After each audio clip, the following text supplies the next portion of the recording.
Tonight, we explore mindfulness, one of the most essential teachings in all of Buddhism. Mindfulness is often called the foundation of awareness. It is the practice of being fully present in this moment, right here, right now, awake to what is actually happening as it happens. Before we begin, feel free to share what time it is and where you are listening from. The Buddha taught that most of us spend our lives half asleep, lost in thoughts about the past or fantasies about the future. We miss the only moment we actually have, which is this one. Mindfulness wakes us up to our own lives. It brings us home to the present moment, where life is actually occurring. The stories and teachings we'll explore tonight will unfold gently, carrying you deeper into rest with each one. Simply allow yourself to listen and let this ancient wisdom settle into you like rain soaking into earth. Let us begin this gentle journey together. In Buddhist teaching, there is a profound insight about human freedom. The Buddha said that between what happens to us and how we respond, there is a space, a gap, and in that gap lies all our freedom and power. Most of us live our entire lives without ever noticing this gap. Something happens and we react instantly. Someone speaks harshly, and anger rises before we even know it. We hear news and worry floods in automatically. We see something we want and desire pulls us forward without pause. This is living like a machine. Stimulus, response. Stimulus, response. No gap. No choice. No freedom. Mindfulness opens this gap. It creates a sacred pause between what happens and how we respond. In that pause, we can choose. We can see clearly. We can respond with wisdom instead of reacting from habit. This is one of the most powerful gifts that mindfulness offers. Not control over what happens to us, but freedom in how we meet what happens. The Buddha taught his students to watch for this gap, to become aware of what arises before acting on it. When anger comes, notice it before you speak. When fear arises, feel it before you run. When desire pulls, recognize it before you grasp. In that moment of recognition, freedom is born. Let us explore a story that shows how this truth can be learned. There once lived a merchant named Hiroshi who owned a fabric shop in a bustling market town. Hiroshi sold fine silk and cotton to customers who came from villages all around. His fabrics were of good quality and his prices were fair. But Hiroshi had a problem that was slowly destroying his peace and damaging his relationships. He could not control his reactions. When a customer complained about a price, anger would flash through him before he could stop it. His face would flush red. His voice would rise sharp and defensive. He would say things that made customers feel unwelcome. When someone questioned the quality of his cloth, Hiroshi would take it as a personal attack. His heart would pound. His words would come out harsh and argumentative, even when the customer had a reasonable concern. Hiroshi knew this was a problem. After each outburst, shame would wash over him. He would promise himself to do better. But when the next difficult situation arose, the same pattern would repeat itself. Something would happen, and his reaction would explode forth before he even knew what he was doing. His wife could see the toll this was taking. "Another hard day?" she would ask when he came home tense and troubled. "I lost my temper again," Hiroshi would admit. "A woman said my silk was overpriced." I know I should have stayed calm, but the words were out of my mouth before I could stop them. Why do I keep doing this? I do not want to be this way. One afternoon, a monk came to Hiroshi's shop. He was an older man with a weathered face and calm eyes. He moved slowly through the shop, examining fabrics with careful attention. Hiroshi watched him, trying to be patient, though he had other customers waiting. The monk finally selected a length of blue cotton. "How much for this?" he asked. Hiroshi named his price. It was fair, based on the quality of the cloth. The monk nodded thoughtfully. "That is more than I have with me today. I can only afford half that amount." Hiroshi felt the familiar heat rising in his chest, the tightness in his jaw. Here it came again, that surge of defensive anger. His mind filled with sharp responses. This monk was trying to cheat him, to get his goods for less than they were worth. But before Hiroshi could speak, the monk did something unexpected. He simply stood there, looking at Hiroshi with gentle, knowing eyes. Not judging, not provoking, just watching with a kind of patient awareness. In that moment of being seen, Hiroshi became aware of what was happening inside him. He could feel the anger pulsing in his chest. He could feel the words forming in his throat, ready to burst out.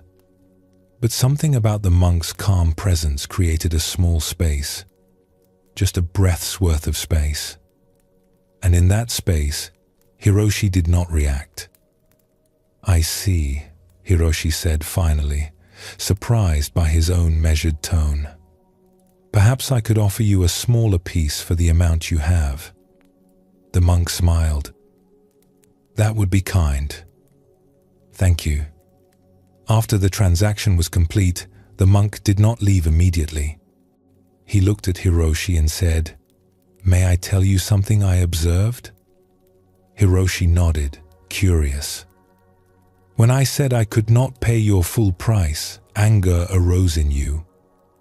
I could see it in your face, in your body, but you did not act on it immediately."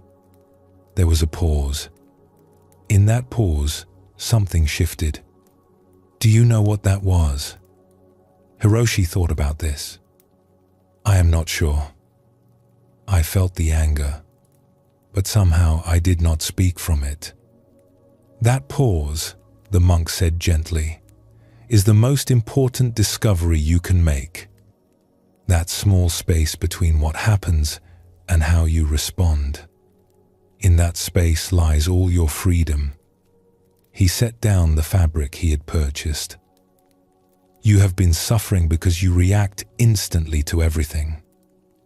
A customer says something, and anger rises and words fly out, all in one movement. No gap, no choice. You are like a bell that rings the moment it is struck."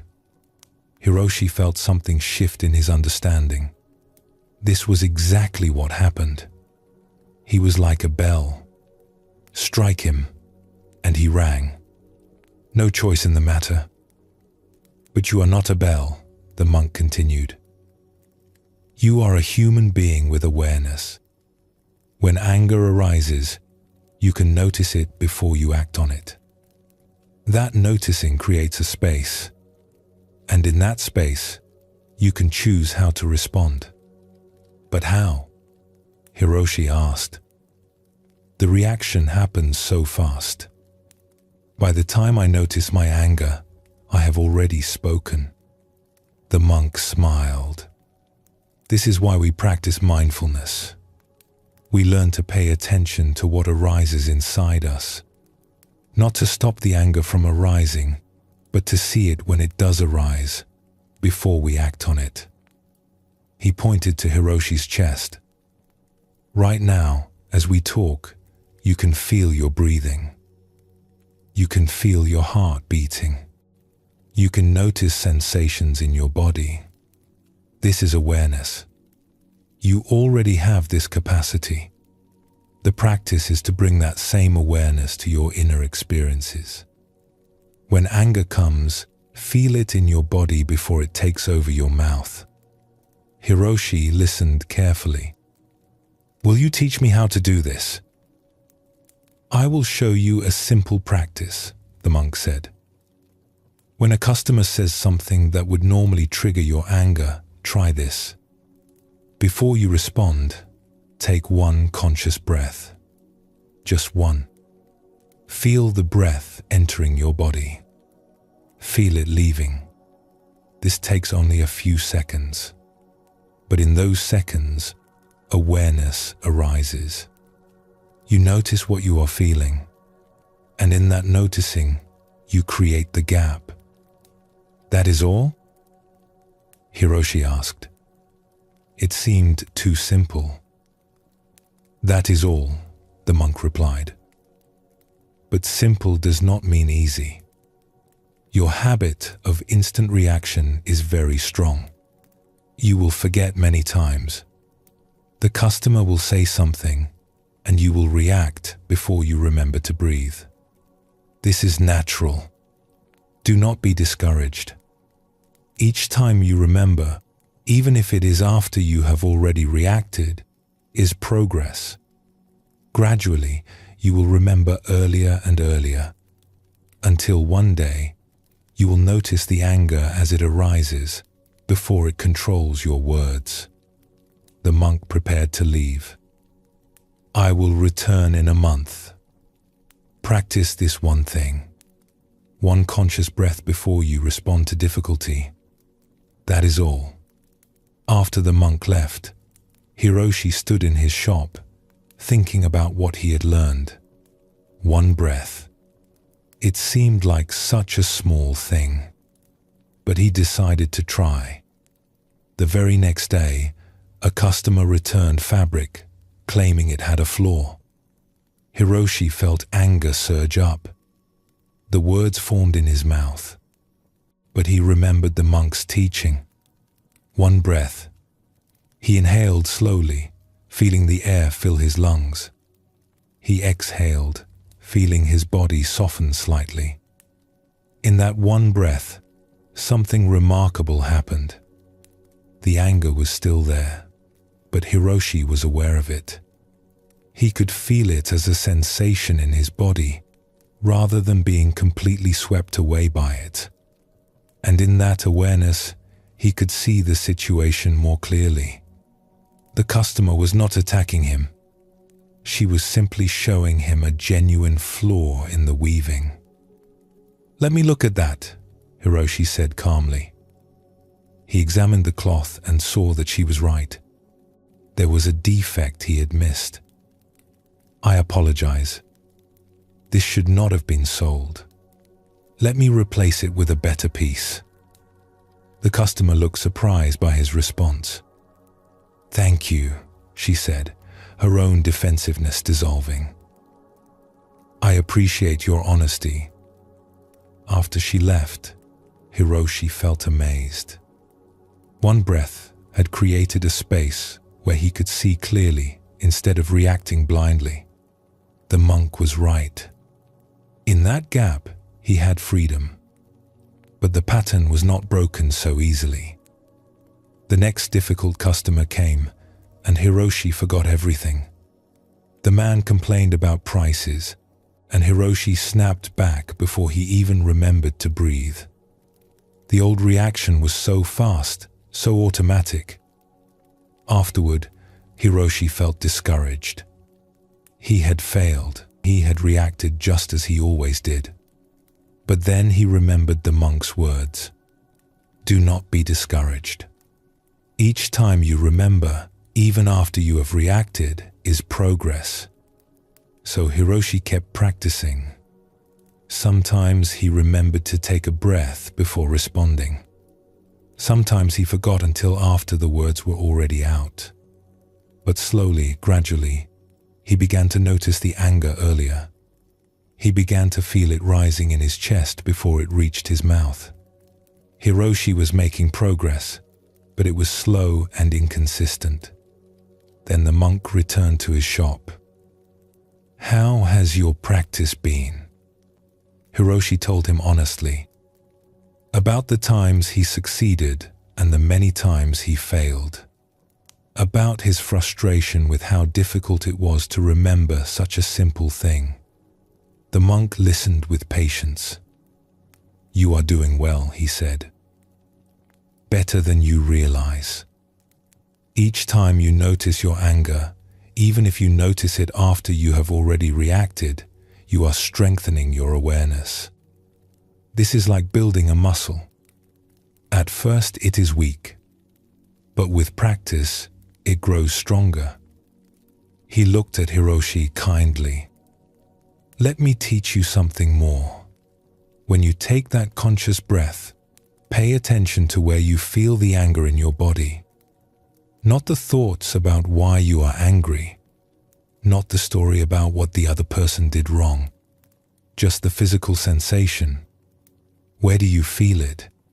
Your throat? Your stomach?" Hiroshi thought about this. "My chest, mostly. It feels tight. Hot." "Good," the monk said. "Next time anger arises, take your conscious breath and put your attention on that tightness in your chest. Just feel it. Notice it. This does two things. First, it anchors your awareness in the present moment, in your body, rather than letting you get lost in angry thoughts. Second, when you feel the anger as a physical sensation, rather than identifying with it as who you are, the gap becomes wider. You are not the anger.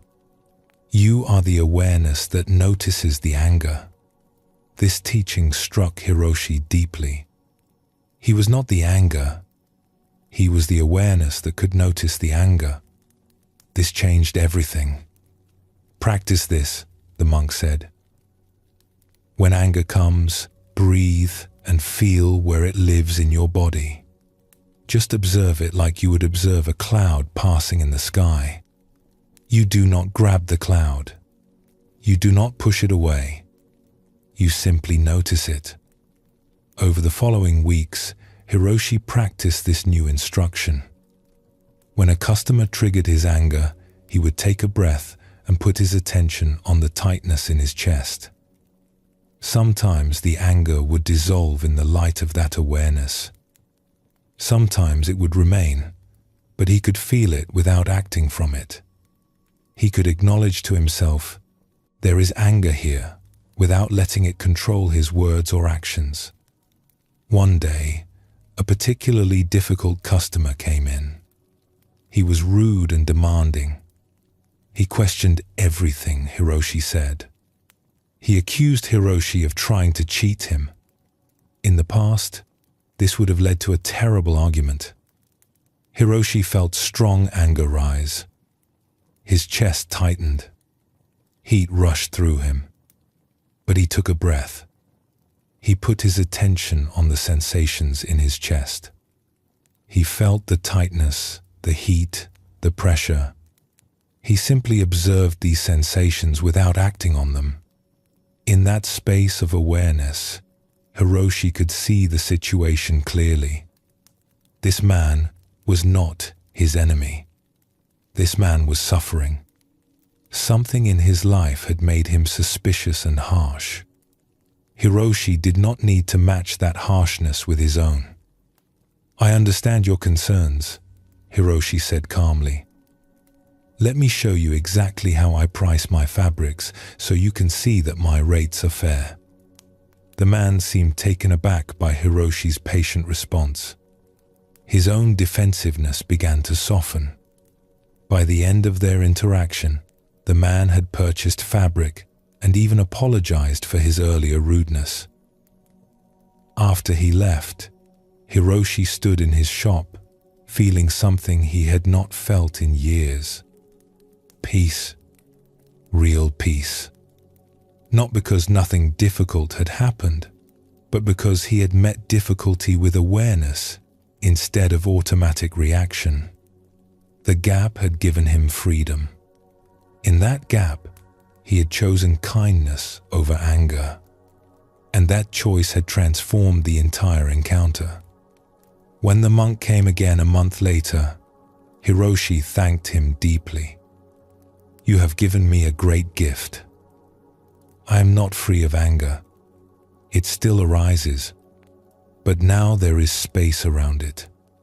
I can feel it without becoming it. I can choose how to respond instead of reacting blindly." The monk smiled. "You have given yourself this gift. I only pointed to what was always available to you. The gap between stimulus and response has always been there. Mindfulness simply taught you to see it. And now that you have seen it, you can never fully unsee it. You will still forget sometimes.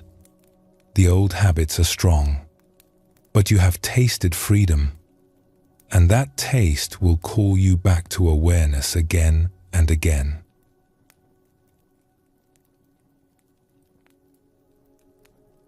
This story shows us something essential about mindfulness and the gap it reveals. Hiroshi did not learn to suppress his anger or pretend it was not there. He learned to become aware of it before it controlled his actions. The monk's teaching was simple but profound. One conscious breath creates a pause. In that pause, awareness can arise. And in that awareness, choice becomes possible. We can see ourselves in Hiroshi's struggle. How many times do we react before we even know what we are doing? How many words do we speak in anger that we immediately regret? How many times do we respond from old patterns rather than from present awareness? The Buddha's teaching about the gap between stimulus and response offers us the same freedom it offered Hiroshi. We cannot control what happens to us. We cannot prevent difficulty from arising, but we can learn to notice what arises inside us before we act on it. That noticing creates space, and in that space, we are free to choose our response. This freedom does not require us to become different people. It does not ask us to eliminate our emotions or achieve some state of perfect calm. It simply invites us to become aware of our inner experience before we let it control our outer actions. This awareness is mindfulness, and this mindfulness creates the gap where wisdom can emerge. Let us explore another story that reveals this teaching from a different angle. In a province known for fair governance, there lived a judge named Aiko who presided over disputes between neighbors and merchants.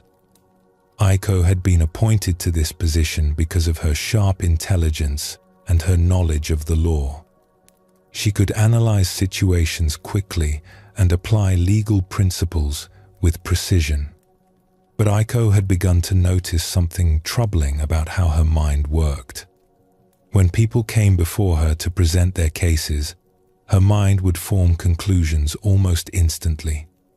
Someone would begin speaking, and within moments, Aiko would decide who was right and who was wrong.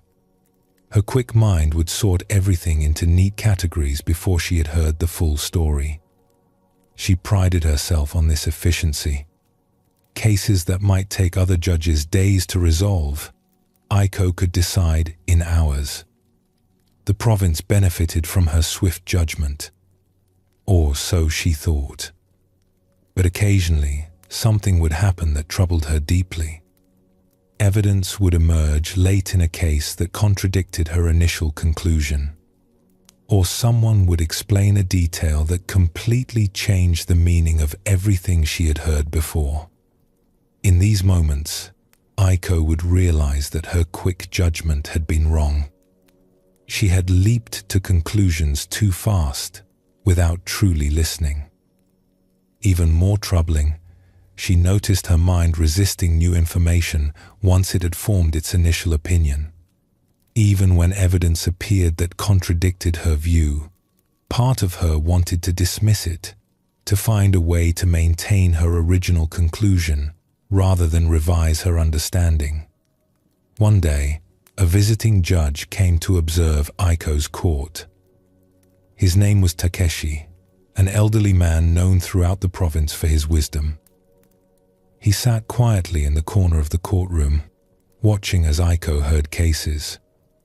After the day's sessions ended, Takeshi approached Aiko. "May I share an observation with you?"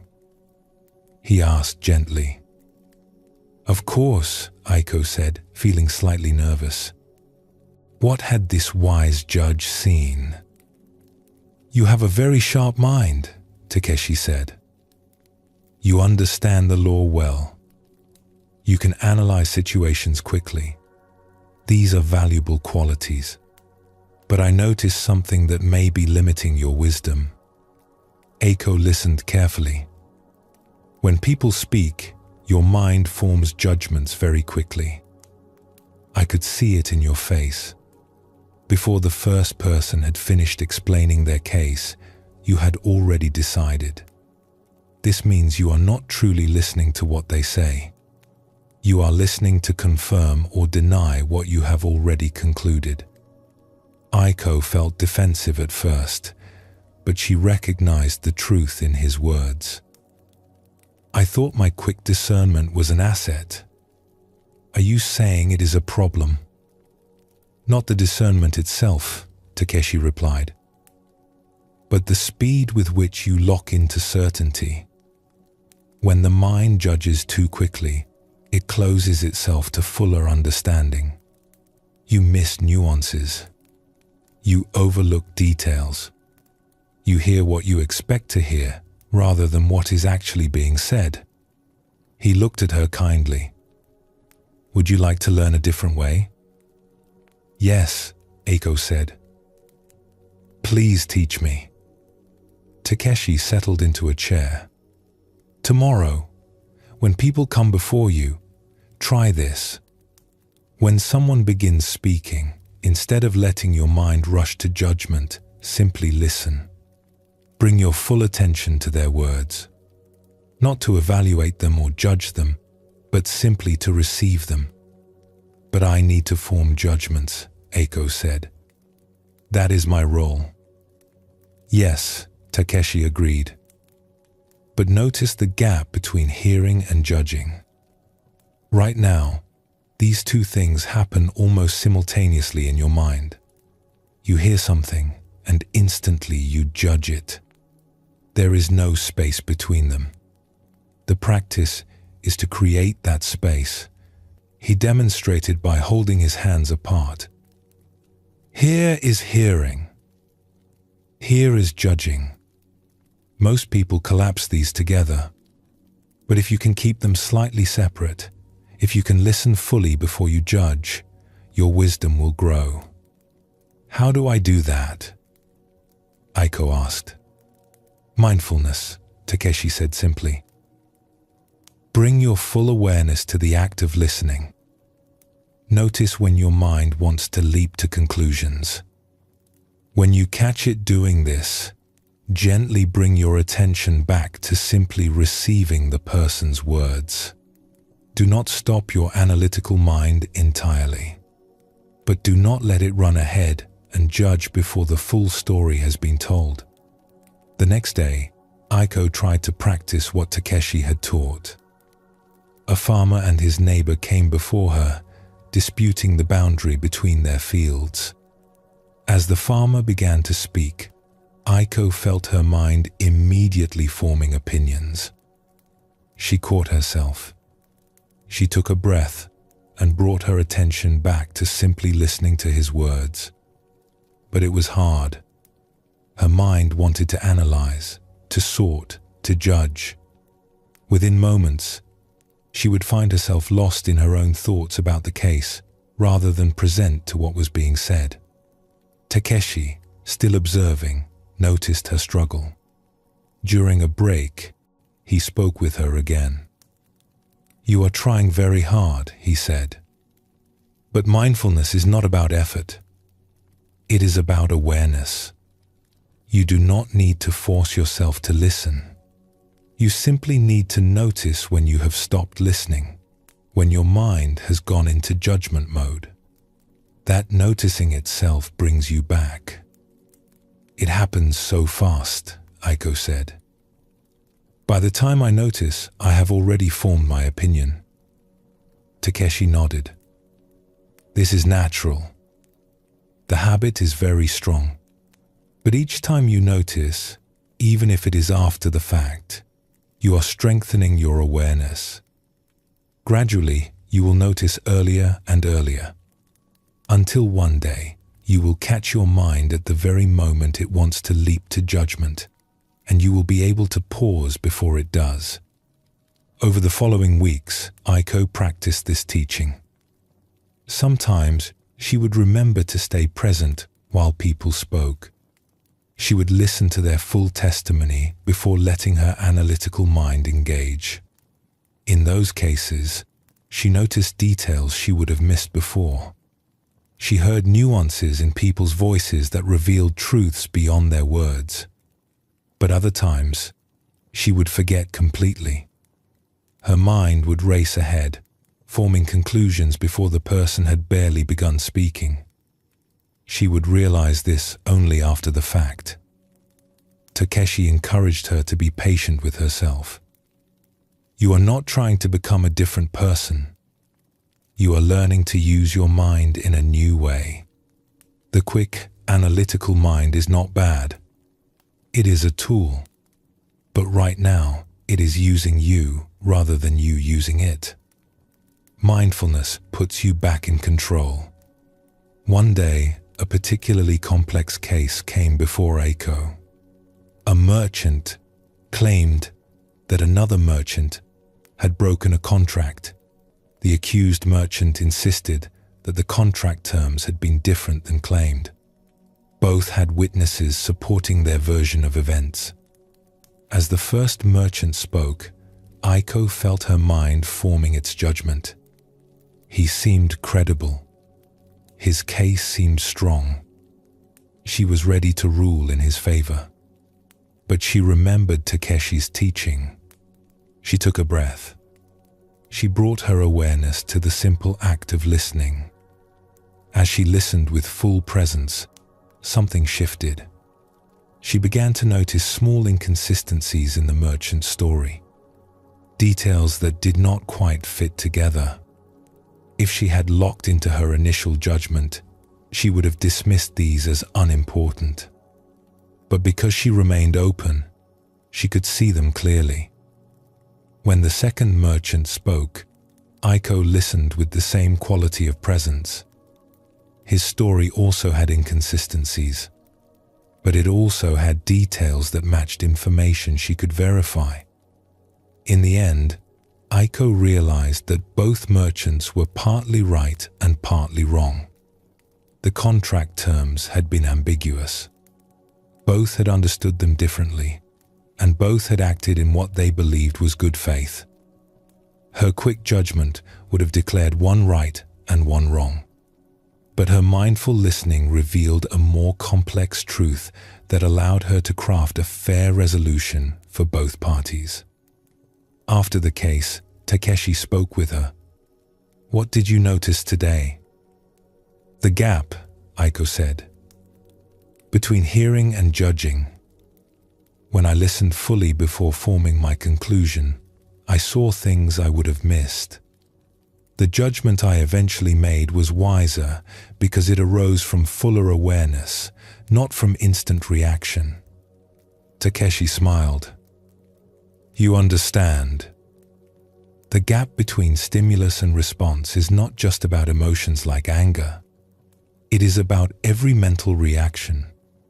Opinions, judgments, conclusions. These are all responses. When we can notice them forming before they solidify, we create space for wisdom to emerge. I am beginning to see that mindfulness is about this gap," Aiko said. "Whether it is the gap between provocation and anger, or the gap between hearing and judging, or any other space between what happens and how we respond. That gap is where freedom lives. Yes, Takeshi said. That gap is always there.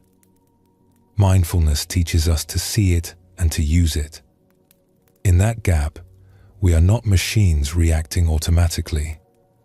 We are aware beings capable of choice. This is what makes us truly human.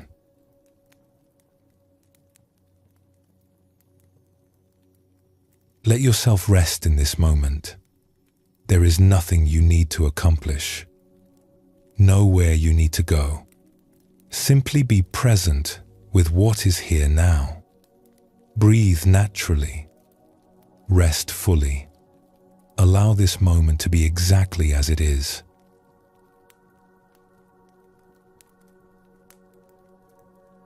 In Zen practice, there is a quality of awareness called bare attention. This is the ability to simply notice what is happening without immediately trying to change it, fix it, or push it away. We observe our experience directly as it is, without adding commentary or judgment, without grasping at what we like or resisting what we dislike. Just watching, just aware. The Buddha taught that most of our suffering comes not from our experiences themselves, but from how we relate to those experiences. We grab onto pleasant feelings, trying to make them last. We push away unpleasant feelings, trying to make them disappear. We ignore neutral experiences, looking past them for something more interesting.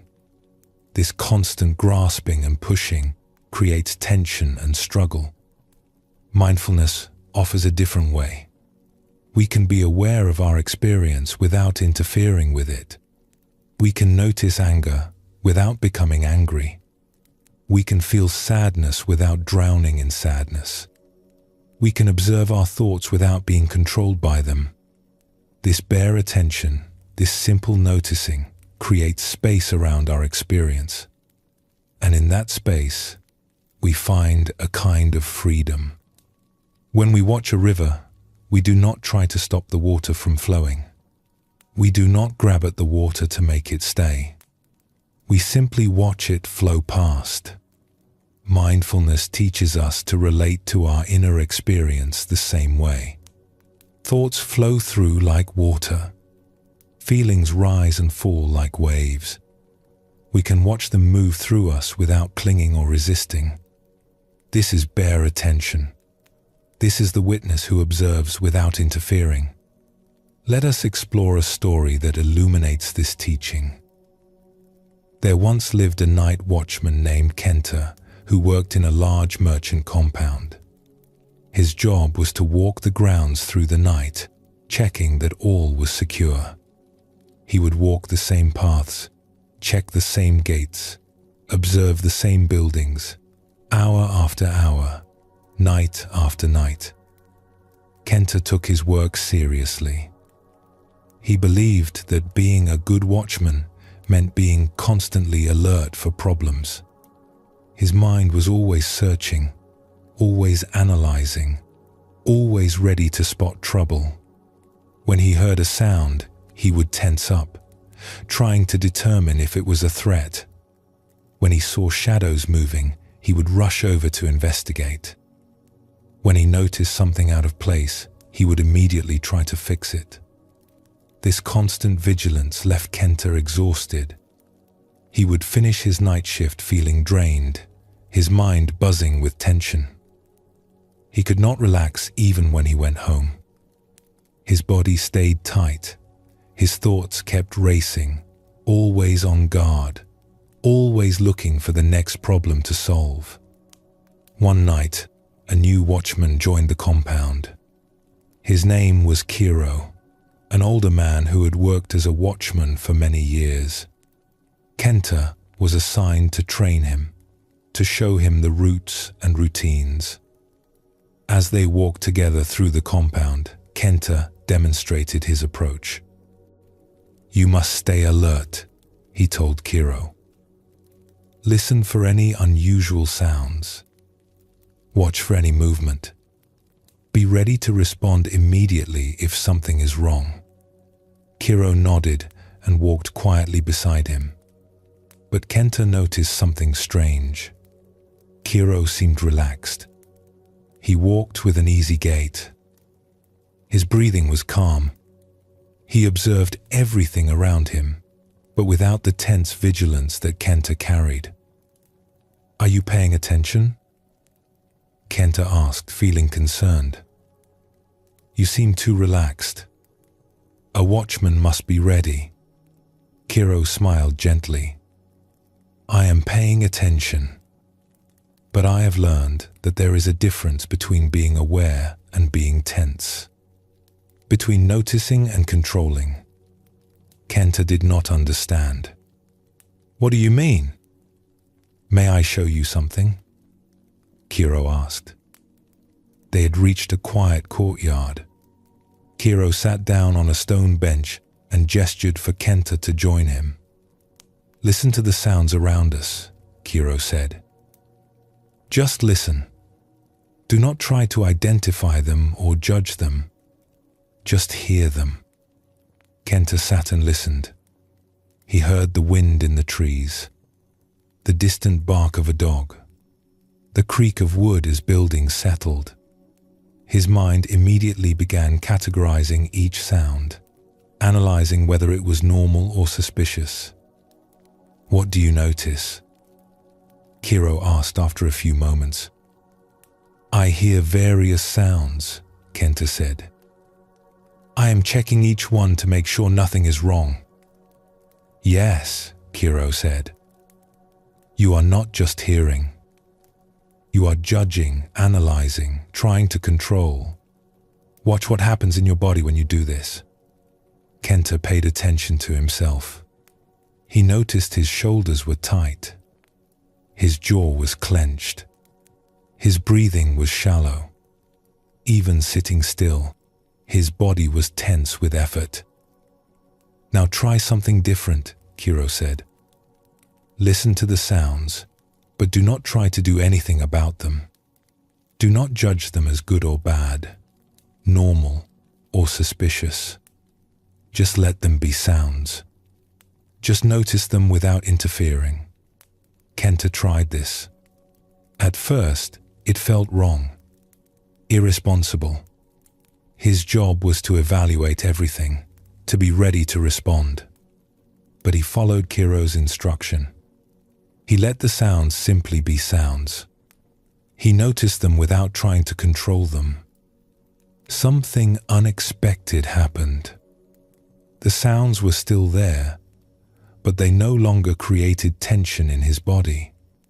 He could hear everything clearly, perhaps even more clearly than before, but without the exhausting effort of constant analysis. "Do you feel the difference?" Kiro asked. Kenta nodded slowly. "My body relaxed, but I am still hearing everything." "Yes," Kiro said. "This is bare attention. You can be fully aware without being tense. You can notice without interfering. Your job is to watch, not to control everything you see.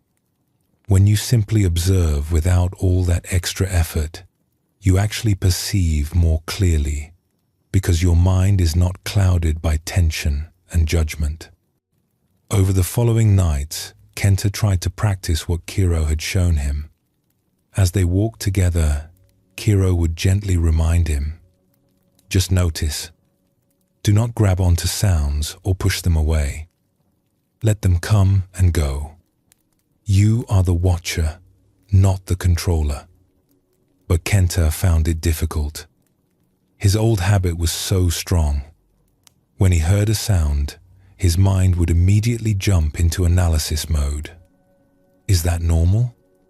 Is that a threat? What should I do about it? His attention was never simply present. It was always trying to manage, to control, to fix. One night, they were walking past the storage buildings when Kenta heard a scraping sound. Immediately, his body tensed. His mind raced. Someone breaking in? He started to rush toward the sound. Kiro put a gentle hand on his arm.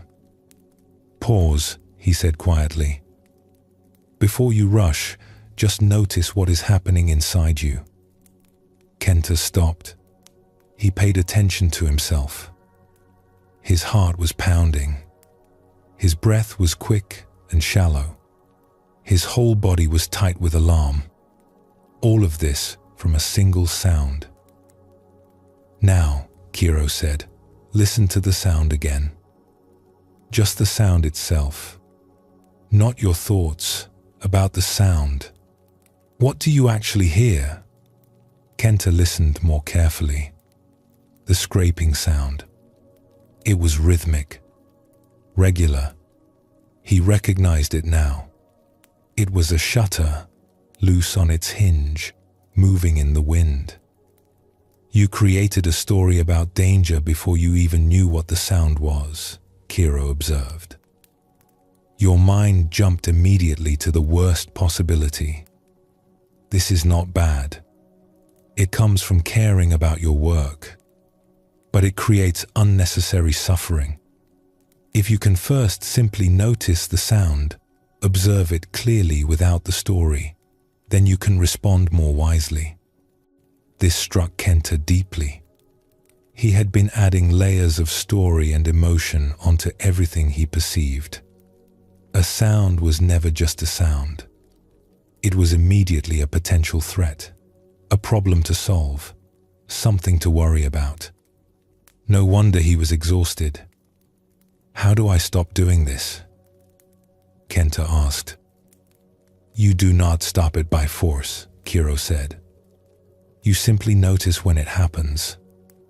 When you hear a sound and feel your body tense, you can notice that response. You can feel the tension in your chest, the quickening of your breath. This noticing creates a small gap.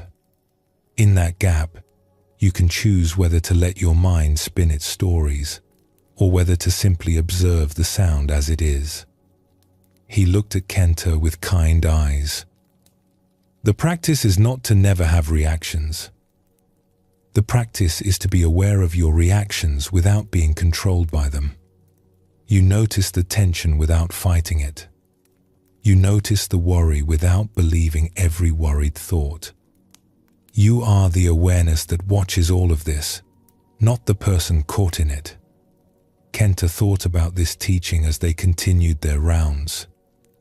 He began to notice how often his mind created stories about what he perceived. How often he added layers of interpretation and emotion onto simple sensory experiences. A shadow was never just a shadow.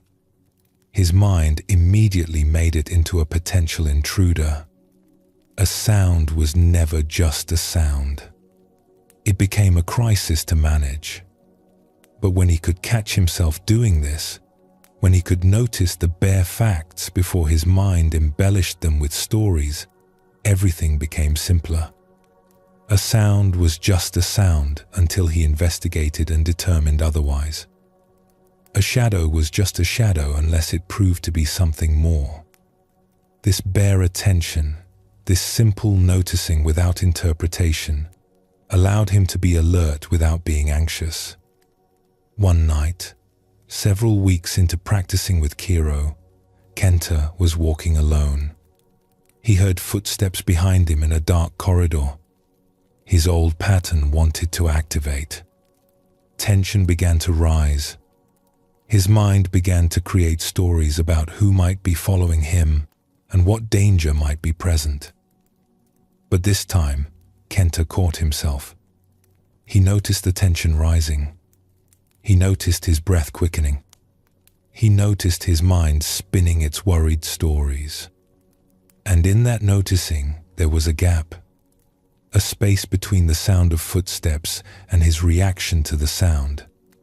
In that space, Kenta simply listened to the footsteps. Just the sound itself. The rhythm. The weight. Without all his added interpretation, he could hear clearly. These were not the footsteps of someone trying to sneak. These were normal footsteps, probably another worker or a resident returning late. He turned around calmly and saw exactly that. One of the merchants who lived in the compound, returning from a late meeting. After the man passed, Kenta stood for a moment, amazed. He had heard the footsteps. He had been aware of them, but he had not been swept away by panic. He had simply noticed, observed, and then responded appropriately. The bare attention had allowed him to see clearly instead of reacting blindly. When Kiro came to work the next night, Kenta told him about this experience. "I understood something," Kenta said. "Being aware does not mean being worried. I can notice everything without being tense about everything. The noticing itself is enough. I do not have to add all that extra struggle." Kiro smiled warmly. "You have discovered the gift of bare attention. You can be fully present, fully aware, without the exhausting effort of trying to control everything you perceive. Your job is to watch and notice, not to manage the entire universe. Just watch. Just notice. From that clear seeing, wise action arises naturally when action is needed." From that night forward, Kenta's experience of his work changed completely. He was still vigilant, still attentive, still doing his job well, but the exhausting tension was gone. He could walk through the compound, noticing everything, without the constant strain of trying to control everything. He was the witness, observing clearly, responding when needed, but not carrying the burden of managing every small sound and shadow. When his shift ended each morning, he went home feeling present and aware rather than drained and anxious. The practice of bare attention had given him a way to do his work without it depleting him. He could be fully engaged without being overwhelmed.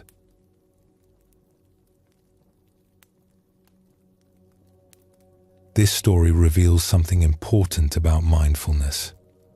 Kenta's vigilance was not wrong, but his relationship to it was creating suffering. He was not just noticing things. He was constantly judging, analyzing, and trying to control what he perceived. Kiro taught him that awareness itself is enough. We can notice without interfering. We can observe without adding layers of tension and story. This teaching applies to everything in our lives.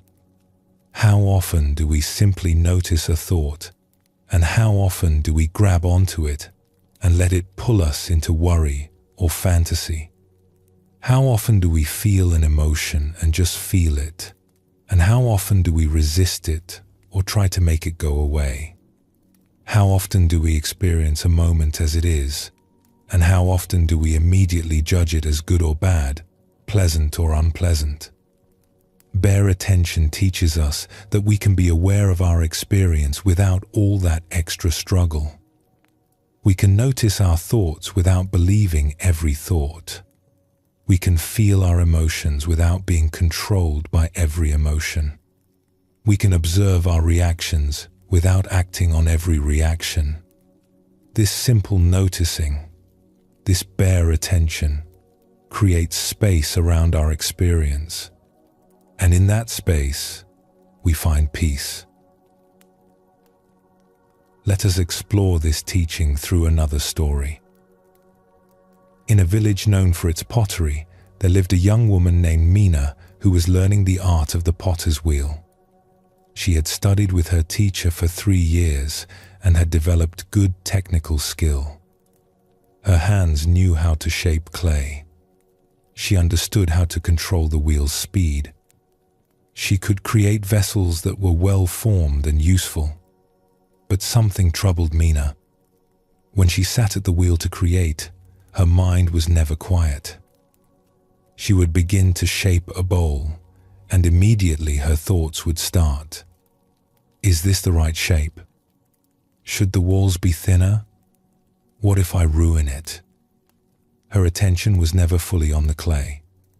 It was divided between the clay and her constant mental commentary about the clay. This inner chatter made her work stressful and unsatisfying. Even when she created a good piece, she found no peace in the making of it. Her mind had been judging and worrying the entire time. Mina's teacher was a woman named Sato who had worked with clay for 40 years. Sato had noticed Mina's struggle. One day, she sat beside Mina at the wheel and said, "I see that you fight with yourself while you work. Your hands shape the clay, but your mind fights with your hands." Mina felt embarrassed that her teacher had seen this.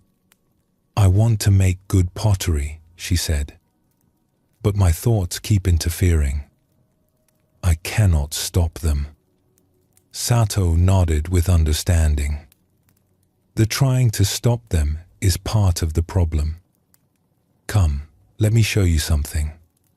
She placed a fresh mound of clay on the wheel. "I am going to center this clay. While I do, I want you to watch my face. Tell me what you observe." Sato began to work.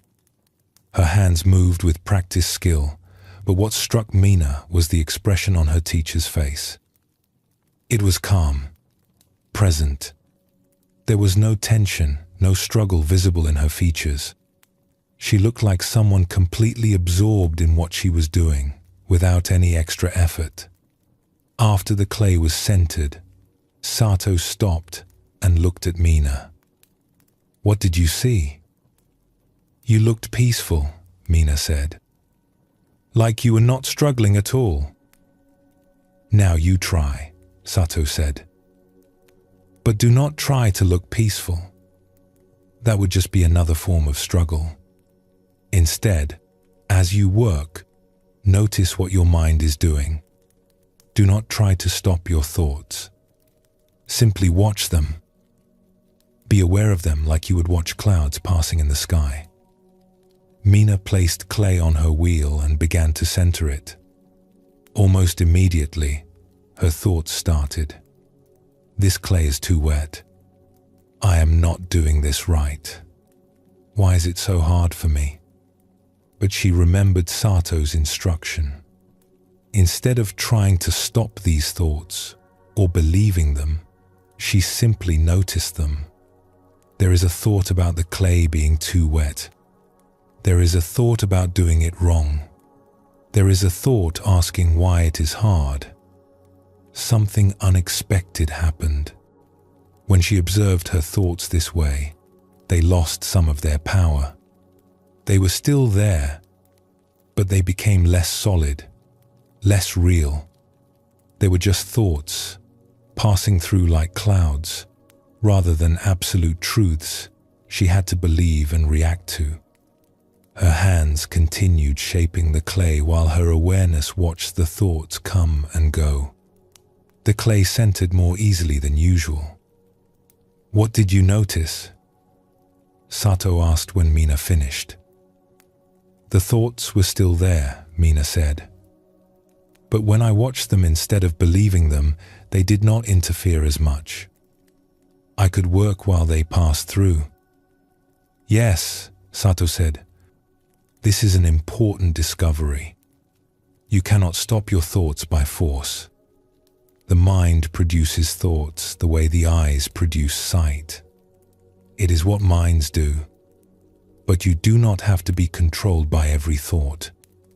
You can notice them without giving them all your belief and energy." She picked up a piece of finished pottery. "When you are working with clay, where should your attention be?" "On the clay," Mina said. "Yes, on the feeling of the clay, on the movement of your hands, on the actual experience of shaping. But your attention has been on your thoughts about the experience instead of on the experience itself." Your thoughts say, "This is going badly," while your hands are actually doing fine work. You believe the thoughts and miss the reality. Sato set down the pottery and looked at Mina kindly. The practice I want to teach you is simple. As you work, notice where your attention is. When you find it lost in thoughts, do not judge yourself. Do not try to force the thoughts away. Simply notice that you have been thinking and gently bring your attention back to the direct sensation of working with clay. The feeling of it, the texture, the movement. Again and again, your mind will wander into thought. Again and again, you simply notice and return to direct experience. "Is that all?" Mina asked. It seemed too simple. "That is all," Sato said. But simple does not mean easy. The habit of living in thought instead of experience is very strong. You will need to practice this with patience. Over the following weeks, Mina practiced this teaching.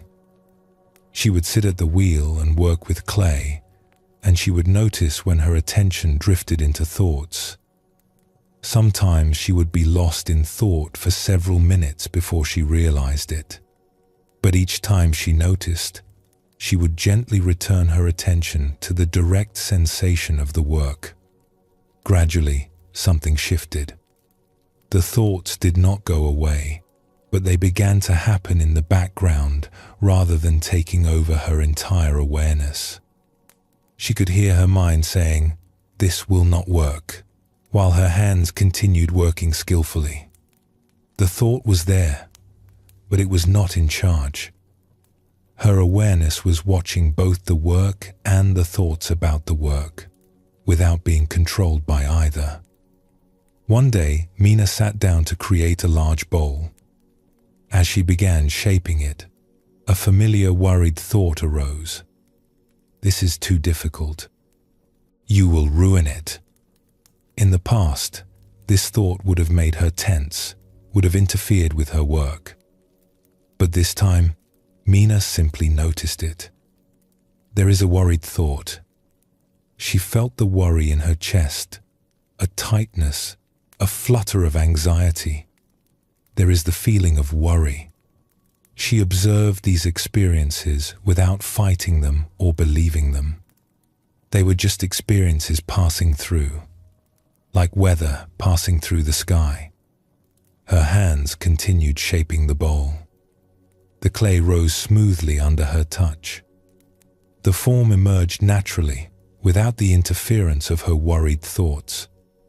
She was aware of the thoughts and feelings, but she was not lost in them. She was present with the clay. When the bowl was finished, Mina sat back and looked at it with surprise.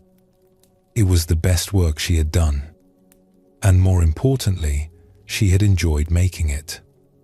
For the first time, she had been present for the entire process instead of lost in her head. Sato came over to see what Mina had made. She picked up the bowl and examined it carefully, then smiled at her student. "This has aliveness in it. I can see that you were present when you made this. Your hands were here, and your awareness was here too, not lost in worried thoughts." "I still had worried thoughts," Mina admitted. "But I was watching them instead of being them. I could see them passing through without grabbing onto them." "This is mindfulness," Sato said. "You are not the thoughts. You are the awareness that notices the thoughts. When you know this difference, the thoughts lose their power to control you. They become like birds flying through the sky. You can watch them pass without trying to catch them or push them away." She set down the bowl. This same practice applies to everything, not just thoughts. Feelings arise. Sensations come and go. Desires pull. Aversions push. All of these are experiences you can notice without being controlled by them. You are the witness, the awareness that watches everything flow through. This witness is always calm, always clear, because it is not caught up in what it watches. Mina thought about this teaching. So I do not try to have no thoughts or no feelings. I just watch them? Yes, Sato said. You cannot stop the river of experience from flowing. But you do not have to jump into the river and be swept away. You can stand on the bank and watch the water flow past. You notice everything, but you are not lost in everything. This is bare attention. This is the freedom that mindfulness offers. From that day forward, Mina's relationship to her practice changed completely. She still had thoughts and feelings while she worked. Sometimes helpful thoughts, sometimes worried thoughts, sometimes no particular thoughts at all. But she was no longer controlled by them. She had learned to be the witness, the awareness that noticed everything without interfering with it. Her work deepened. Her pottery carried a quality of presence that people could feel.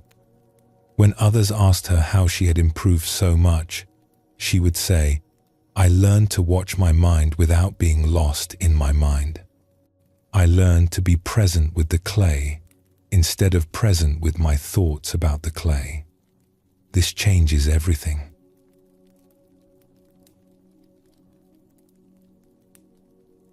This story shows us another dimension of bare attention. Mina learned that she could notice her thoughts without being controlled by them.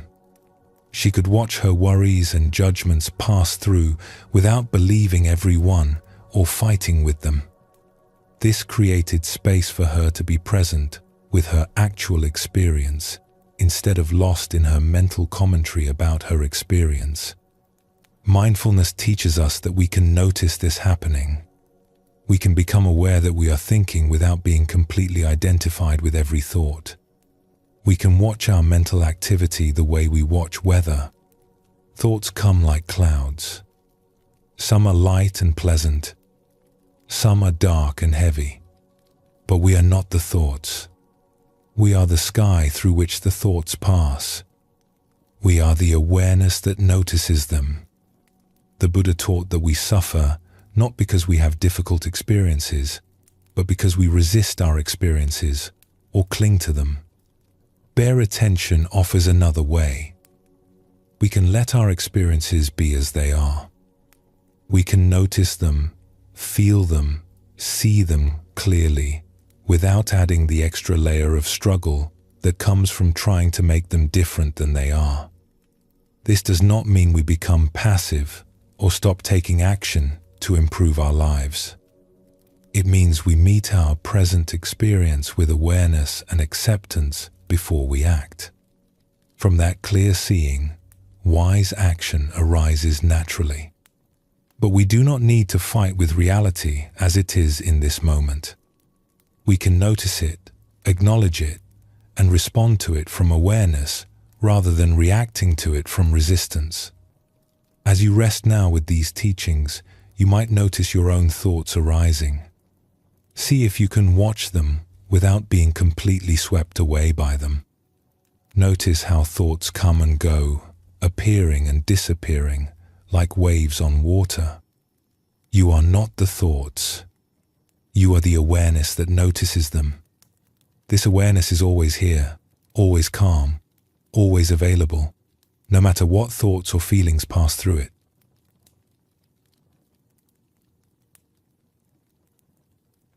The Buddha taught something that sounds simple but changes everything when we truly understand it. He said that most of us do not actually live our lives. We think about our lives instead. We are so lost in thoughts about the past and fantasies about the future that we miss the only moment that is actually real, which is this one, right here, right now. Think about how often this happens. You eat breakfast while planning your day. You walk somewhere while replaying a conversation from yesterday. You talk with someone while thinking about what you will say next. You are physically present, but your mind is somewhere else. You are thinking about life instead of living it. Buddhism teaches that this is one of the deepest forms of suffering. To be alive but not present for your own life. To have experiences but miss them because your attention is lost in thought. The Buddha saw that we spend most of our time in a kind of dream, a mental world made of memories and plans and stories, while the actual world, the living present moment, goes unnoticed. Mindfulness wakes us up from this dream. It brings our attention back to direct experience. Not the story about experience, but experience itself. Not thoughts about the meal, but the taste of the meal. Not ideas about walking, but the sensation of walking. Not commentary about the conversation, but the actual words being spoken and heard. Zen teaches that life happens now. Not in our memories of yesterday. Not in our plans for tomorrow. Now, this breath, this step, this moment. When we are fully present for this moment, we are fully alive. When we are lost in thought, we are only half alive, living in a mental world that exists nowhere but in our heads. Let us explore a story that shows this truth. There once lived a musician named Hana who played the bamboo flute. She had studied music since childhood and had developed excellent technical skill. Her fingers knew exactly where to move. She understood rhythm and melody. She could play complex pieces without a single mistake. Hana performed regularly at ceremonies and gatherings. People would compliment her playing, saying it was technically perfect. But Hana felt something was missing. When she played, she felt distant from her own music. Her fingers moved correctly, but her heart was not in it. She played the notes, but she did not feel the music. What troubled her most was that even while she was playing, her mind was elsewhere. She would be thinking about whether she was playing well, worrying about mistakes she might make, remembering times she had performed poorly, planning what she would play next. Her hands created music, but her awareness was lost in a stream of thoughts about the music, rather than present with the music itself. One day, a traveling musician came through Hana's town. His name was Toma, an elderly flute player known for the depth and beauty of his performances. Hana went to hear him play at the local temple. When Toma began to play, something extraordinary happened. The music seemed to come from somewhere deeper than technique. Each note hung in the air with a kind of presence that moved everyone listening. People closed their eyes. Some had tears on their faces. The music was not just sound. It was something alive, something that touched a place beyond words. After the performance, Hana approached Toma. "Your playing is beautiful," she said. "But it is not just the technical skill. There is something else. How do you create music that moves people so deeply?" Toma looked at her with kind eyes. "May I hear you play?" he asked. Hana took out her flute and played a traditional melody. Her technique was flawless. Every note was perfect. But when she finished, she could see in Toma's face that he had heard what was missing. "You play very well," Toma said gently. "Your skill is clear. But I notice that you are not fully there when you play. Part of you is thinking about playing instead of actually playing. Do you feel this?" Hana felt something catch in her throat. He had seen it. The very thing she had been struggling with. "Yes," she admitted. Even while I play, my mind is somewhere else, judging, worrying, planning. I cannot seem to just play. Toma nodded with understanding. This is common. We learn technique, but we forget to be present. We think about the music instead of being in the music. Let me show you something. He held up his flute. When I play, where is my attention? On the music? Hana guessed. Not on the music as an idea or a concept, Toma said. On the direct sensation of playing. The feeling of breath moving through my body. The touch of my fingers on the bamboo. The sound arising in the air. These immediate, physical experiences. Not thoughts about them, but the experiences themselves. He looked at her carefully. When you play, where is your attention? Hana thought about this. I think my attention is on whether I am playing correctly, on how it sounds to others, on not making mistakes. Yes, Toma said. Your attention is in your head, in thoughts and judgments, not in the direct experience of playing. This is why your music, though technically perfect, does not have life in it. Music comes alive when the musician is fully present, not when the musician is lost in thoughts about playing. He handed his flute to Hana. Play something simple. A scale. But this time, put all your attention on the physical sensations of playing. The breath leaving your body. The vibration you can feel in the bamboo. The sound touching your ears. Do not think about whether you are doing it right. Just feel the experience directly. Hana raised the flute to her lips. She began to play a simple scale. At first, her mind immediately filled with thoughts. Is this what he meant? Am I doing it right? But she remembered his instruction. She brought her attention to the feeling of breath moving through her. The sensation of her fingers on the bamboo. The sound arising. Something shifted. For just a few notes, she was actually there. Not thinking about playing, but playing. Fully present with the direct experience of it. Those few notes sounded different. More alive. More real. Did you feel that? Toma asked when she finished. Those moments when you were present instead of thinking? Hana nodded, amazed. Yes, just for a few seconds. But the difference was so clear. This is what you must practice, Toma said. Not just technical exercises, but the practice of being fully present while you play. Again and again, your mind will drift into thoughts. This is natural. The mind thinks. But each time you notice you have been lost in thought, you simply bring your attention back to direct sensation.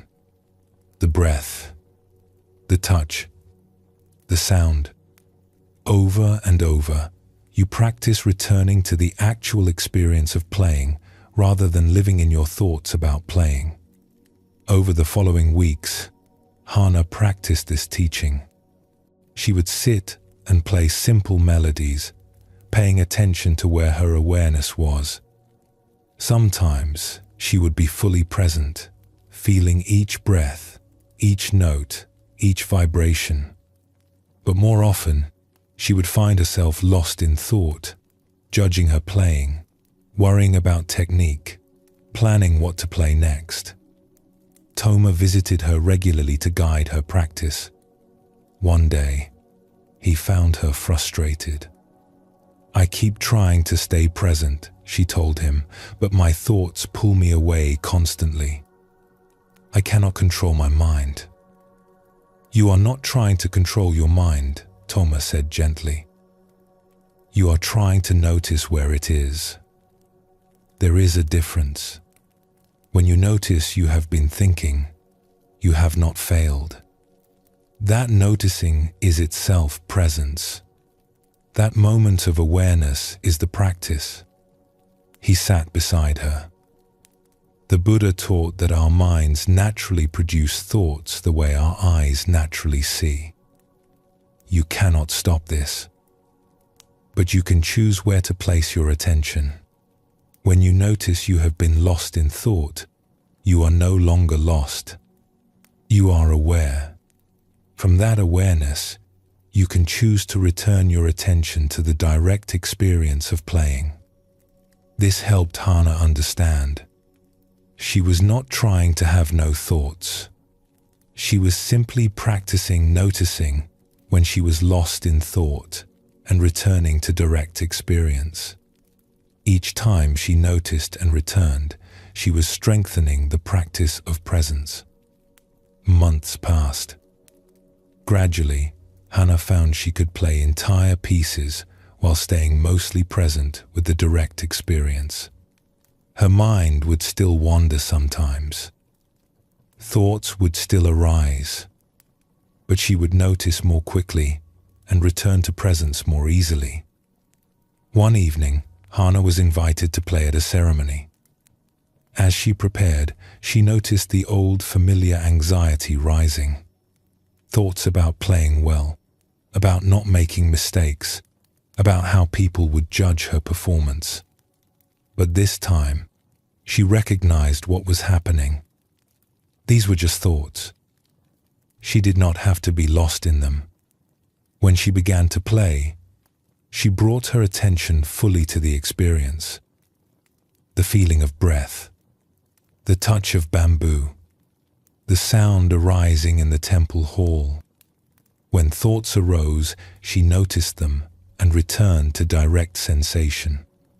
Again and again, presence, direct experience, the music flowing through her rather than being produced by thinking about how to produce it. Something happened that had never happened before. Hana disappeared into the music. There was no separation between the player and the playing. Just music arising, moment by moment, from complete presence. Her technique served this presence, but the presence itself was what gave the music life. When she finished, there was a long silence in the temple. Then someone began to weep quietly. Others sat with eyes closed, still absorbed in what they had heard. Hana looked down at her flute, amazed. This was what Toma had been trying to teach her. When she was fully present, the music became alive in a way that technique alone could never achieve. After the ceremony, Toma approached her. "You were present tonight," he said simply. "The music was alive because you were fully there for it. This is the difference between playing notes and making music, between going through motions and truly living what you do." Hana bowed to her teacher. "You taught me that I had been thinking about playing instead of actually playing, that I had been lost in my head instead of present in my life. This does not just apply to music, does it?" "No," Toma said. "This applies to everything. We can think about eating or we can taste our food. We can think about walking or we can feel our steps. We can think about living or we can actually live. Mindfulness is the practice of choosing direct experience over mental commentary, of being present for our lives instead of lost in thoughts about our lives."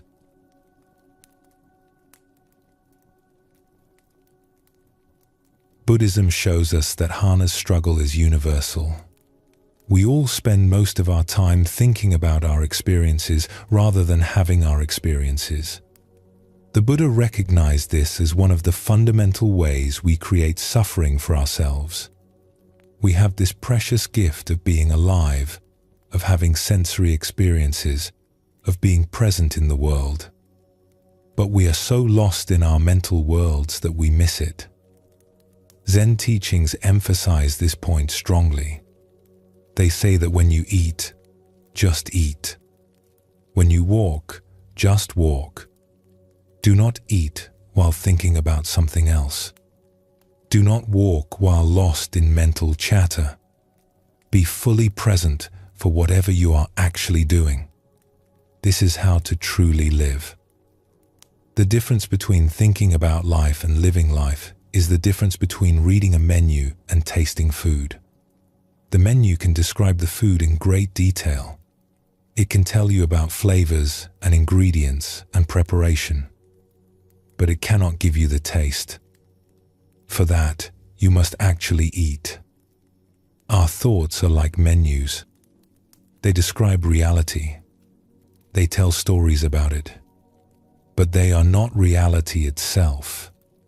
When we live primarily in our thoughts, we are reading menus instead of tasting food.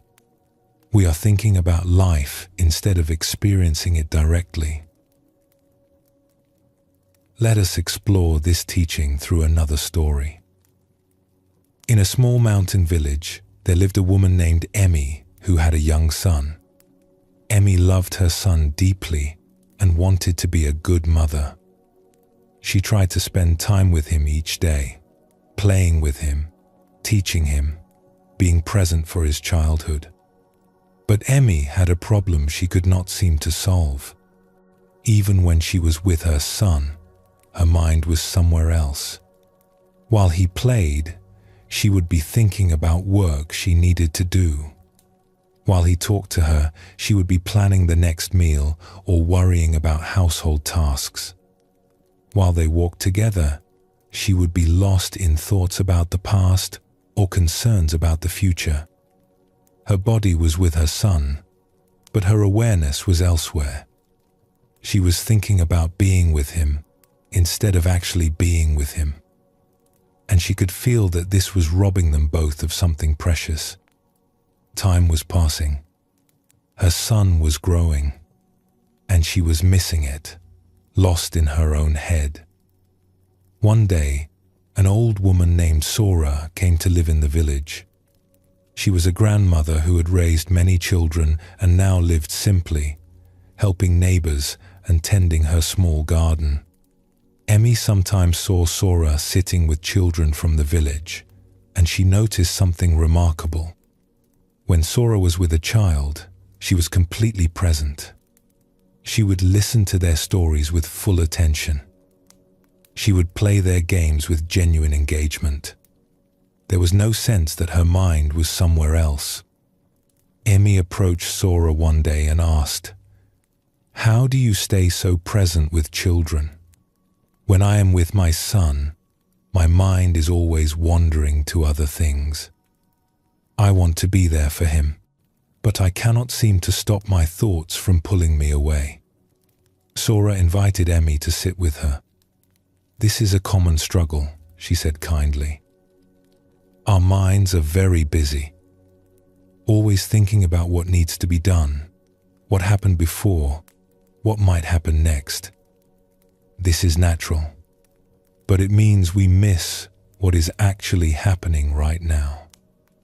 "How do I stop it?" Emmy asked. "I try to focus on my son, but within moments, my thoughts have carried me away."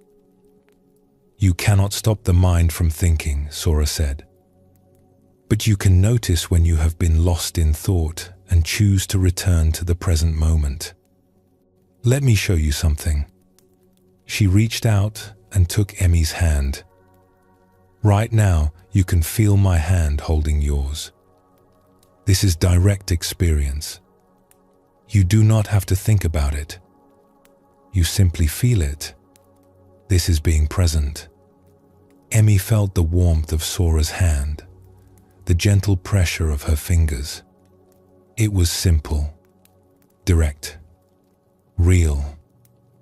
"Now," Sora continued, "you could think about my hand instead of feeling it. You could think about whether this is appropriate, or why I am doing this, or what it means. Those would be thoughts about the experience. but they are not the experience itself. Do you feel the difference?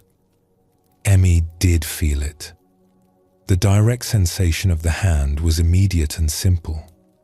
The thoughts about it were something extra, something that created distance from the actual experience. Sora released her hand. When you are with your son, the same choice is available to you. You can think about being with him, or you can actually be with him. You can plan the next activity while he talks, or you can listen to his actual words. You can worry about what kind of mother you are, or you can simply be here with him as he is. But the thoughts come automatically, Emmy said. I do not choose to start thinking about other things. It just happens. Yes, Sora agreed. This is true. The thoughts arise on their own, but you can notice when they have carried you away. And when you notice, you can make a choice.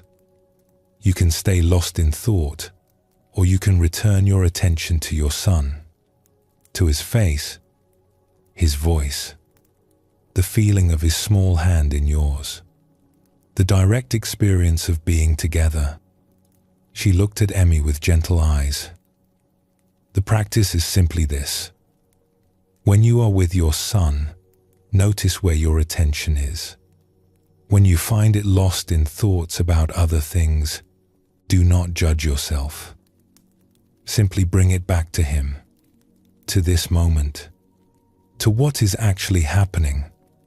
You will need to do this many times. Your mind will wander many times. But each time you notice and return, you are practicing presence.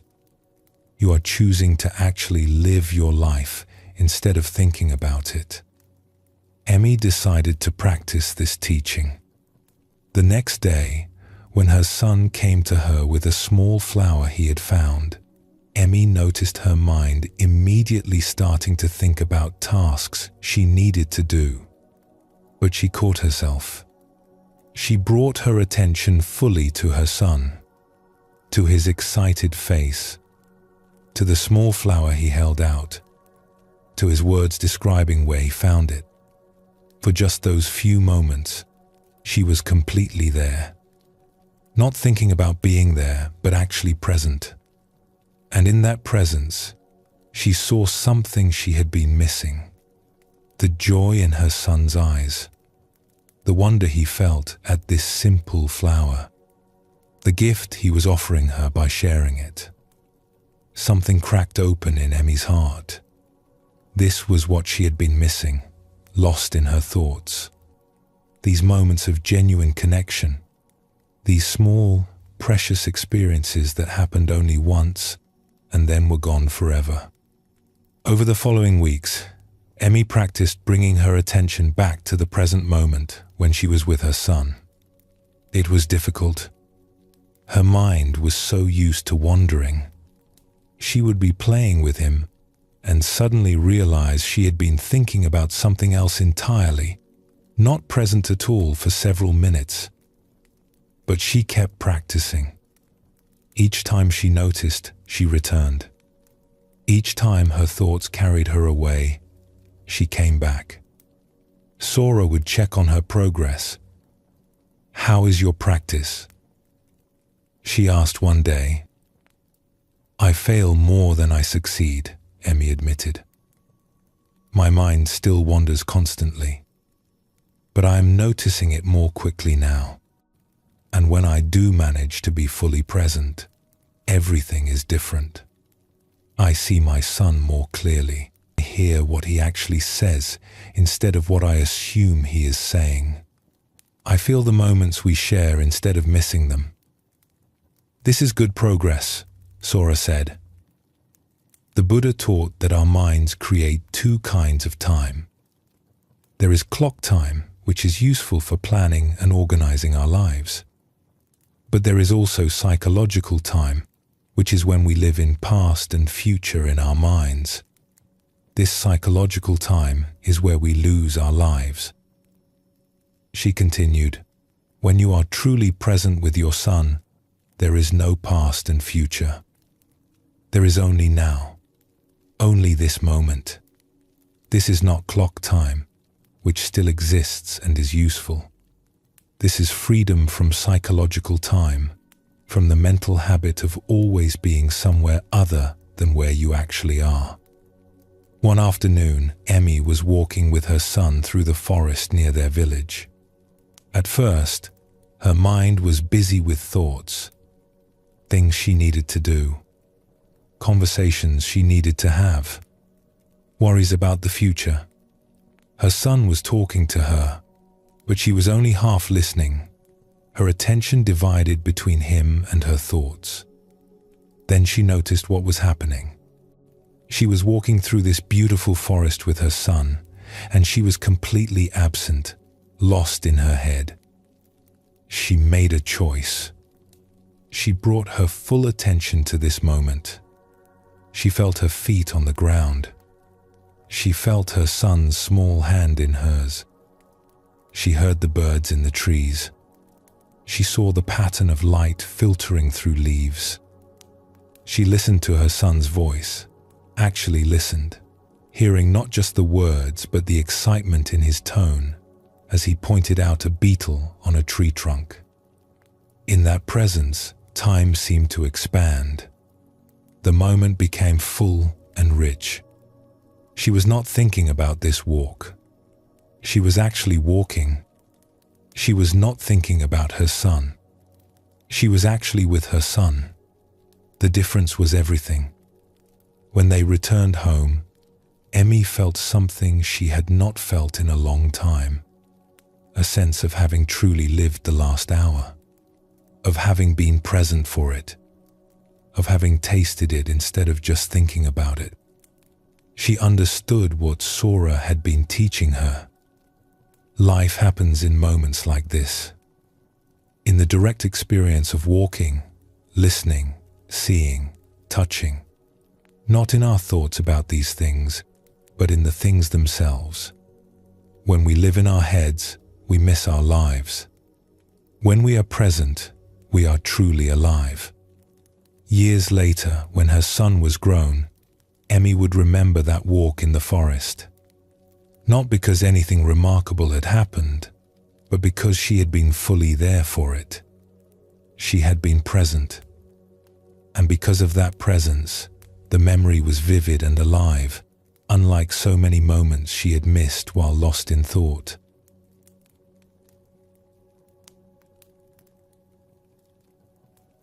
The Buddha taught that most people live their entire lives half asleep, lost in a dream of thoughts about the past and future. Zen practice is about waking up from that dream, about being present for the life that is actually happening, not the life we think about. This teaching is not about rejecting thought. Thinking is useful. We need to plan, to remember, to solve problems. But we do not need to be lost in thought all the time. We can think when thinking is helpful, and we can be present with direct experience when we are eating, walking, listening, or simply being alive. Mindfulness shows us the difference between these two modes, between thinking about life and living life, between mental commentary and direct experience. When we practice mindfulness, we practice returning again and again from thought to presence, from the menu to the taste, from ideas about reality to reality itself. This is how we wake up to our own lives. Take a gentle breath now. Feel the sensation of breathing. Not the idea of breathing, but the actual feeling of it. Air moving in, air moving out. This simple, direct experience. Let your attention rest here in direct experience. When thoughts arise, notice them and gently return to sensation, to breathing, to the simple reality of being here, now.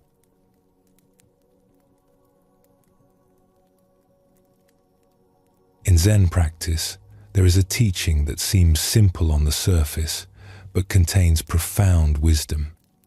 When walking, just walk. When eating, just eat. When sweeping, just sweep.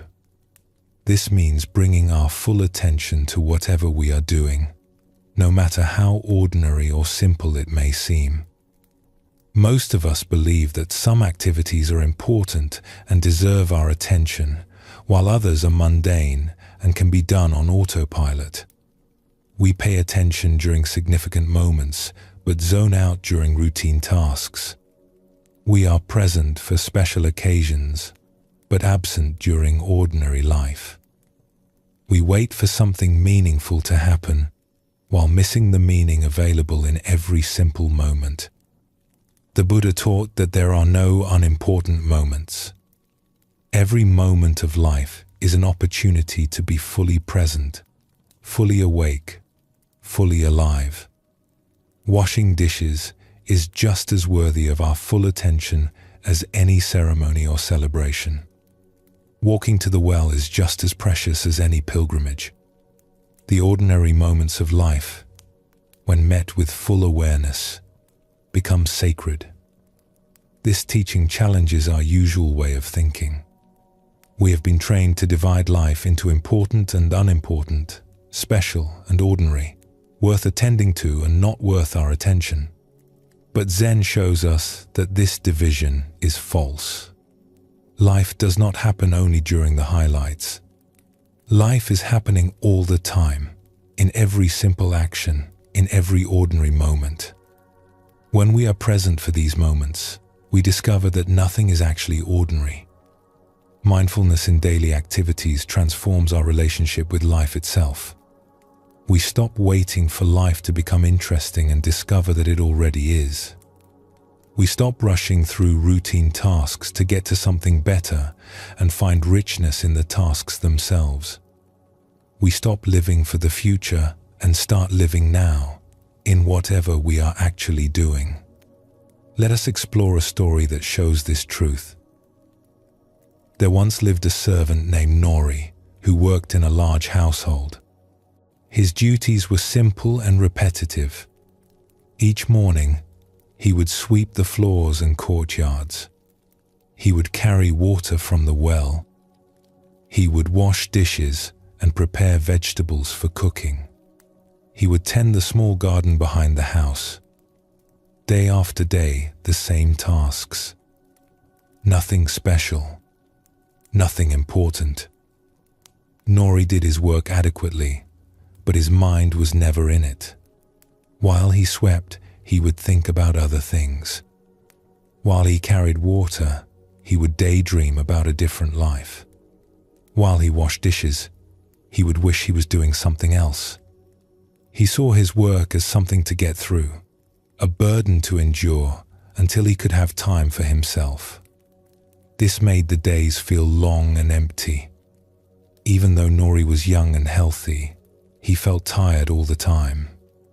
His work, though not physically demanding, drained him because he resisted it mentally. He was always somewhere else in his mind, wishing his life was different, waiting for something better to begin. One day, a monk came to stay at the household for a period of study. His name was Masa, and he had been assigned to help with daily tasks during his visit. The head of the household asked Nori to show Masa what needed to be done. Nori demonstrated the morning routine. "First we sweep," he said without enthusiasm, moving the broom quickly across the floor.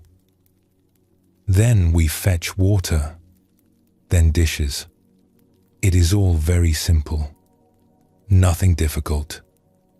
He expected Masa to nod and begin working in the same distracted, hurried way.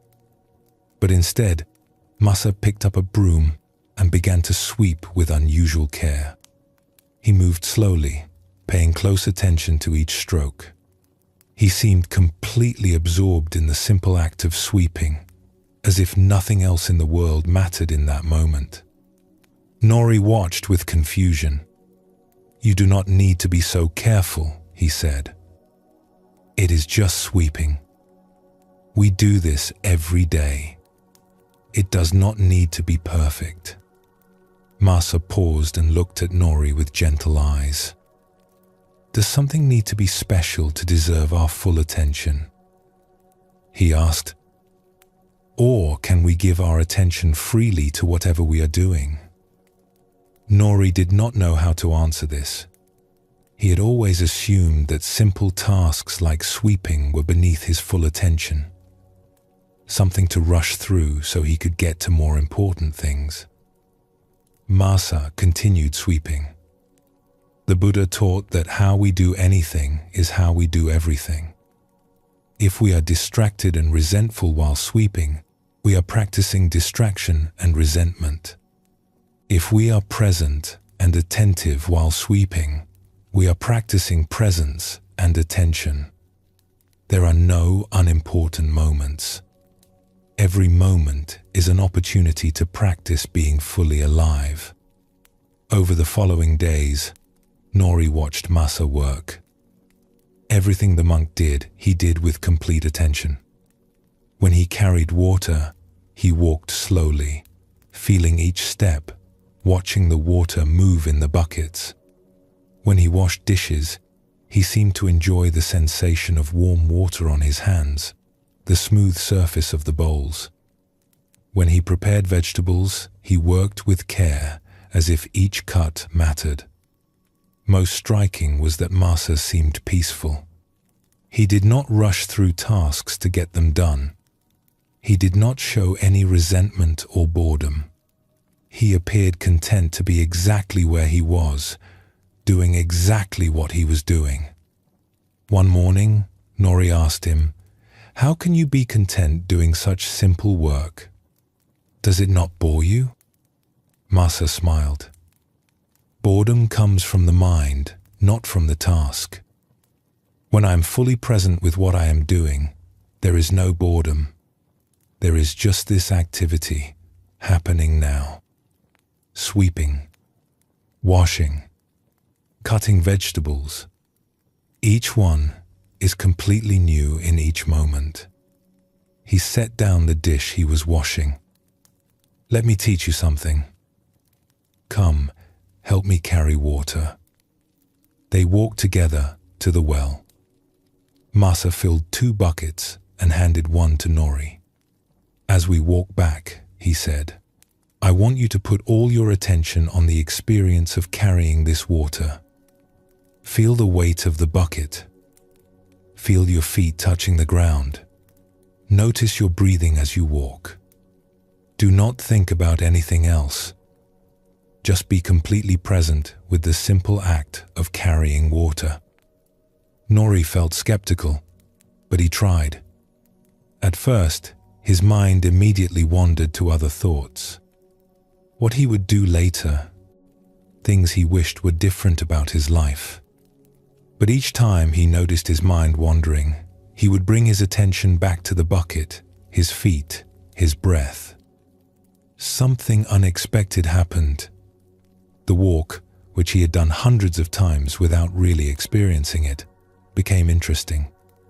He felt the coolness of the morning air. He heard birds he had never noticed before. He felt the rhythm of his own walking. For the first time, he was actually present for this simple journey from the well to the house. When they arrived, Masa asked, "What did you notice?" "It was different," Nori said slowly. "I have carried water many times, but I have never really felt it before. I was always thinking about other things. This time, I was actually here." "Yes," Masa said. "This is mindfulness in ordinary activity. Not waiting for special moments to be present, but being present for whatever is actually happening. When you carry water with full attention, carrying water becomes enough. You do not need it to be something else." He looked at Nori kindly. "Your life is made up of these simple moments. Sweeping, walking, washing.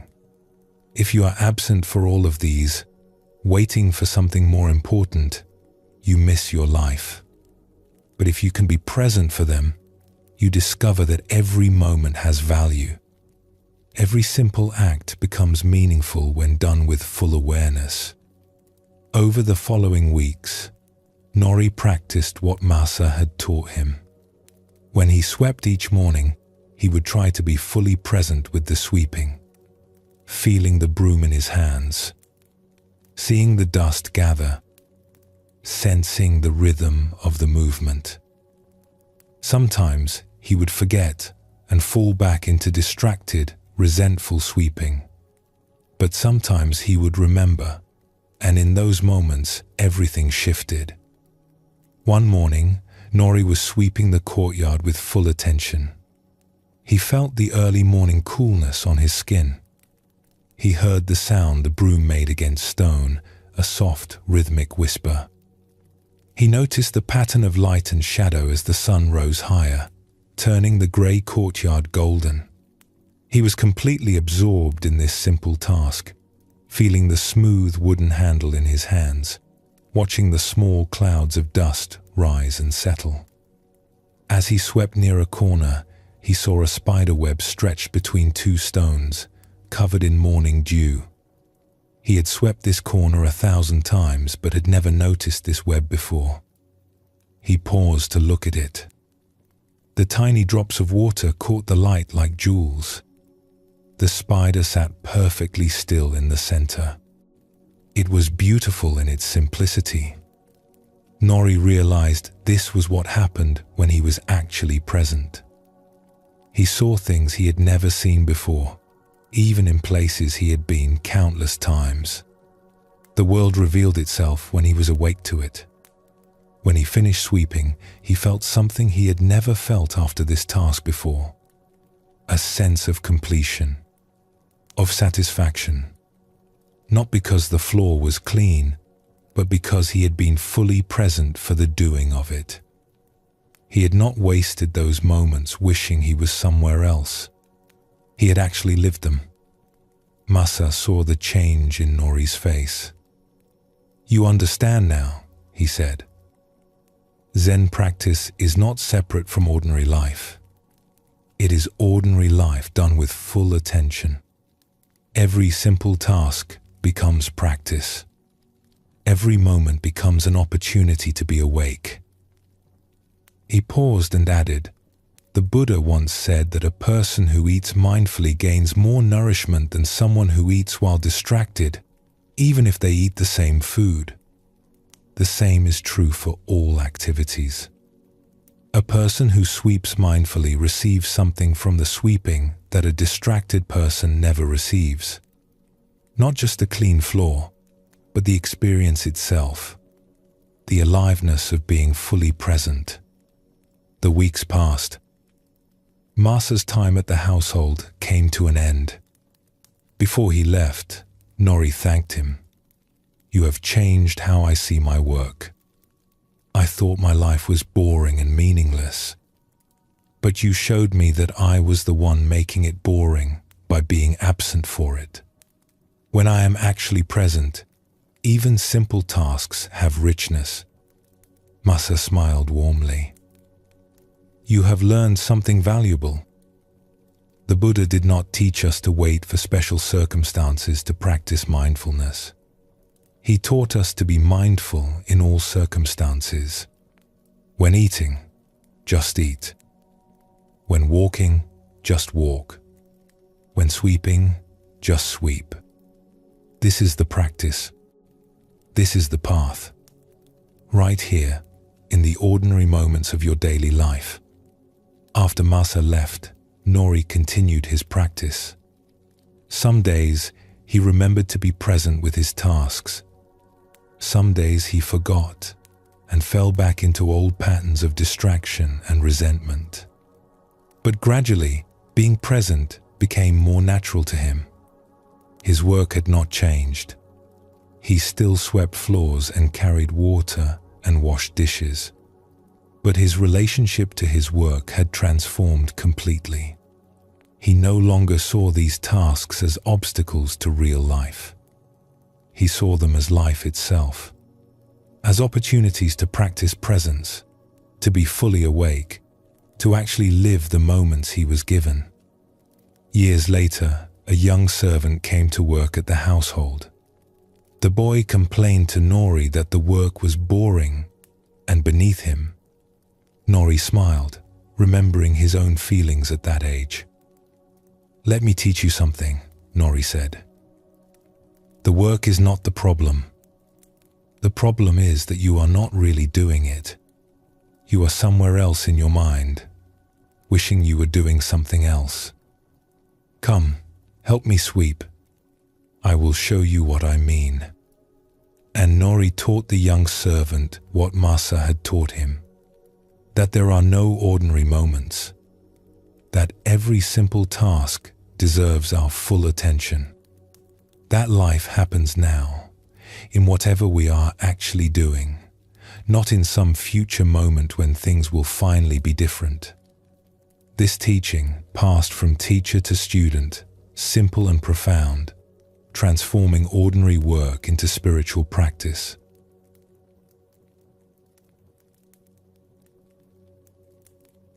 Zen Buddhism teaches that spiritual practice is not separate from daily life. We do not need to go to a monastery or sit in meditation for hours to practice mindfulness.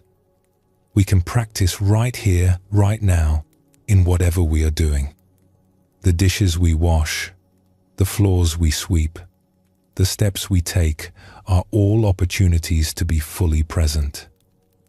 The Buddha showed through his own example that awakening comes not from rejecting the ordinary but from bringing complete awareness to it.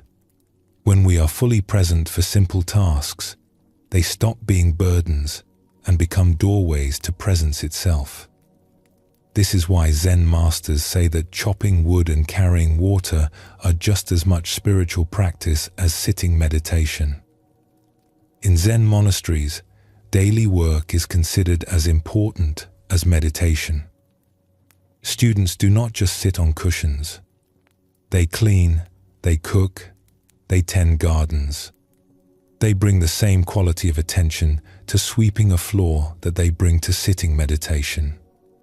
Because Zen teaches that mindfulness is not a special state achieved only in quiet contemplation. It is a way of meeting every moment, every activity, with full awareness.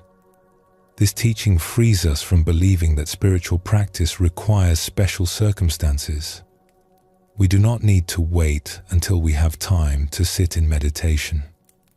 We do not need to create perfect conditions.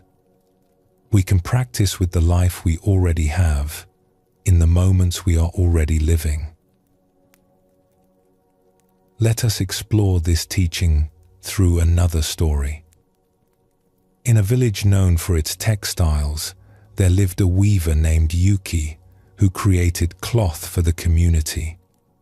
She had learned weaving as a child from her mother and now spent her days at the loom, creating the simple cotton fabric that people used for daily clothing. Yuki had been weaving for so many years that the work had become automatic. Her hands knew what to do without her attention. She could weave while thinking about anything else. And she did. While her hands moved the shuttle back and forth, her mind wandered everywhere. Planning meals, remembering conversations, worrying about problems, imagining different lives. The weaving itself had become invisible to her. She did not see the threads or feel the rhythm or notice the cloth emerging under her hands. She was physically weaving, but her awareness was somewhere else entirely. She was so lost in thought that sometimes hours would pass without her having any memory of them. One day, a master weaver came to the village. Her name was Aina, an elderly woman who had spent her whole life working with thread and cloth.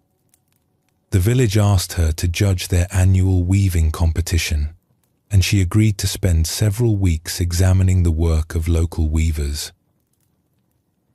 When Aina came to Yuki's workshop, Yuki showed her several pieces she had made.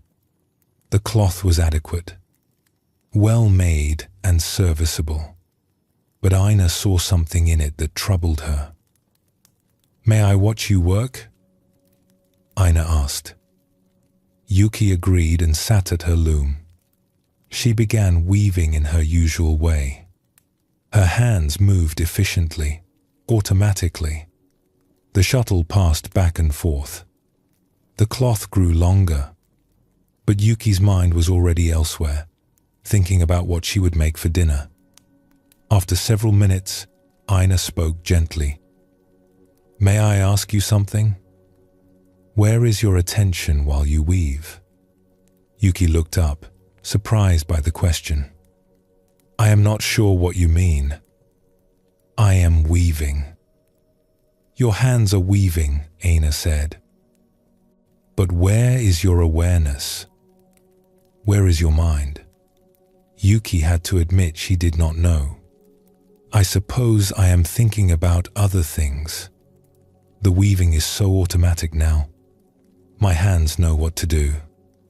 Aina nodded slowly. "May I share what I see in your cloth?" "Please," Yuki said. "Your cloth is technically correct. The threads are properly placed. The weave is even. But it has no life in it. No presence. I can feel that it was made by absent hands. Hands moving automatically while the mind was somewhere else." Yuki felt a flash of defensiveness, but also recognition. What Aina said was true. "How can you tell this from looking at cloth?" "After many years of working with thread, you learn to feel things," Aina said. "Cloth made with full attention has a different quality than cloth made while distracted. It is hard to explain, but you can sense it. The presence or absence of the weaver lives in what they create." She looked at Yuki kindly. "Would you like me to show you something?" Yuki nodded, curious now. Aina sat at the loom. "When I weave," she said, "I am completely present with the weaving. Not thinking about it, but actually doing it with full awareness. Let me show you." She began to weave. Her movements were not faster or more skilled than Yuki's, but there was a quality of complete attention in everything she did. She seemed to feel each thread, see each pass of the shuttle, sense the cloth forming. There was no separation between Aina and the weaving. They were one continuous action. After a few minutes, she stopped and invited Yuki to look at what she had created. The weave was no different technically from Yuki's work, but somehow it looked different, more alive, more real. "How did you do that?" Yuki asked. "I did not do anything special," Aina said. "I simply gave the weaving my full attention. I was not thinking about dinner or planning tomorrow or replaying yesterday. I was here, now, feeling the thread in my hands, seeing the shuttle move, sensing the cloth emerge. This presence, this full attention, is what you feel in the cloth." She looked at Yuki. The Buddha taught that whatever we do with full awareness becomes sacred. It does not matter if we are weaving cloth or building temples. What matters is the quality of attention we bring. When we are fully present, even the simplest action becomes meaningful. Yuki thought about this. "But I have been weaving for so long. How can I bring fresh attention to something I have done thousands of times?" "By remembering that you have never actually woven this piece of cloth before," Aina said. "This thread is unique. This moment is new. If you approach it as if for the first time, with genuine curiosity and attention, it stops being repetitive and becomes fresh." She placed her hand on the loom. "Let me teach you a practice. Tomorrow, when you begin weaving, take a moment before you start. Look at the threads. Really see them. Feel them with your fingers. Notice their texture, their color. Then, as you weave, keep your attention on the direct sensations.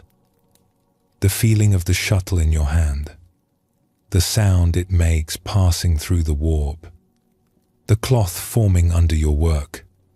When your mind wanders to other thoughts, simply notice and bring your attention back to the weaving itself." Over the following days, Yuki practiced this teaching. She would sit at her loom and try to be fully present. At first, it was difficult. Her mind was so used to wandering that it would drift away within seconds. But she kept practicing, noticing when she had been lost in thought and returning her attention to the actual experience of weaving. Gradually, something changed. The weaving, which had become invisible through repetition, became interesting again. She noticed things she had stopped seeing. The way light caught the threads, making some appear silver and others gold. The satisfying rhythm of the shuttle, like a heartbeat. The emerging pattern of the cloth, each row slightly different from the last, never truly repeating. She discovered that when she was fully present, she could feel the quality of the thread in her hands. Some threads were smoother, some had a slight roughness. She could sense when the tension was exactly right and when it needed adjustment. All of this had been happening for years, but she had never noticed because her attention was elsewhere. One afternoon, she was weaving with complete presence when a neighbor stopped by to ask her a question. Yuki answered, but did not stop weaving. And she noticed something remarkable. She could speak with the neighbor while remaining present with the weaving. Her attention could hold both. This was different from being distracted. This was being present with what was happening, which included both the weaving and the conversation. When she was fully present, the work was not boring or automatic. It was alive and engaging. Even after years of doing the same task, it felt fresh because she was actually there for it. Aina visited Yuki's workshop regularly during her stay in the village. One day, she found Yuki completely absorbed in her work. Yuki did not even notice Aina enter. She was entirely present with the weaving, her attention fully with her hands, with the threads, with the emerging cloth. When Yuki finally looked up, Aina smiled. "Now you understand," she said. "This is what Zen calls just this. When you weave, just weave. Not weaving while thinking about something else. Just weaving with your whole being." Yuki looked down at the cloth she had been making. It looked different somehow. More vibrant. More real. "I felt something shift," she said. "I was not thinking about weaving. I was not thinking about anything. I was just completely here, doing this." "Yes," Aina said. "This is mindfulness in action. This is what transforms ordinary work into practice. You do not need special circumstances or sacred activities. You need only to bring full attention to whatever you are actually doing." She picked up the cloth Yuki had been weaving. "This has presence in it. I can feel that you were here when you made it. This is the difference. Not in the technique, but in the quality of attention you brought to it." Before Aina left the village, Yuki thanked her. "You taught me that I had been half alive," she said, "going through the motions of my work while my mind was somewhere else. You showed me that I could be fully present, fully awake, even while doing simple, ordinary tasks. Aina smiled. The teaching is simple but profound. When eating, just eat. When walking, just walk. When weaving, just weave. This is the path. Not waiting for special moments to be present, but being present for every moment, no matter how simple or ordinary it may seem.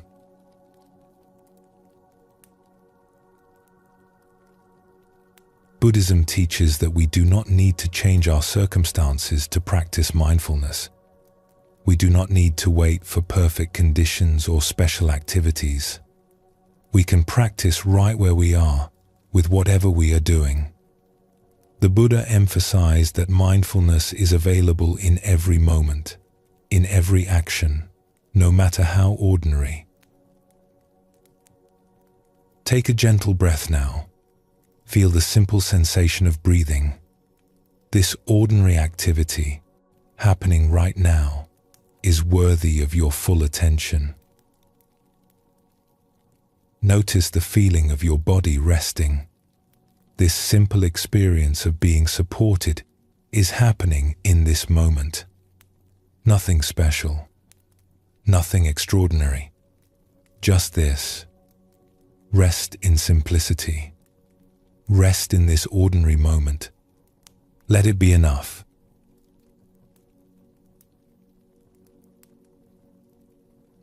The Buddha taught that the body is always in the present moment. It is never in the past or future. Your body exists only now. While your mind can wander to yesterday or tomorrow, your body remains firmly anchored in this moment. This makes the body a gateway to presence, a doorway back to now. When we are lost in thoughts about the past or worries about the future, we can return to the present simply by feeling our bodies. The sensation of breathing, the feeling of our feet on the ground, the touch of fabric against skin. These simple physical sensations are always happening now. They cannot happen in memory or imagination. They exist only in this moment. Buddhism teaches that one of the most direct paths to mindfulness is through body awareness. When we bring attention to physical sensations, we automatically become more present. The thinking mind may be caught in past and future, but the sensing body is always here, always now. By placing our attention in the body, we step out of mental time and into real time. Zen practice often begins with awareness of posture and breath because these are physical experiences that ground us in the present. We cannot think our way into the present moment. We must feel our way into it. The body shows us how. This teaching offers practical help for anyone who struggles with an overactive mind. When thoughts are racing, when worry is spinning, when we feel lost in our heads, we can return to the body. We can feel our feet on the floor. We can notice our breathing. We can sense the weight of our hands. These simple acts of body awareness bring us back to now. Let us explore a story that shows this truth. There once lived a dancer named Lyra who had trained in classical dance since childhood. She had learned all the traditional forms and could execute complex movements with technical precision. Her teachers praised her skill. Her performances were technically flawless. But Lyra had a problem that was destroying her joy in dancing. When she performed, her mind would not be quiet.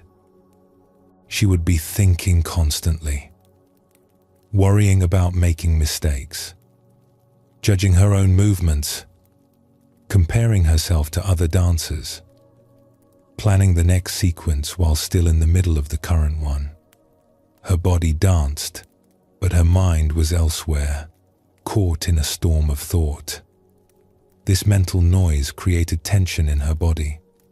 Her movements, though technically correct, were stiff and effortful. She looked like she was working hard, fighting against herself. The natural grace and flow that should come with dance were missing.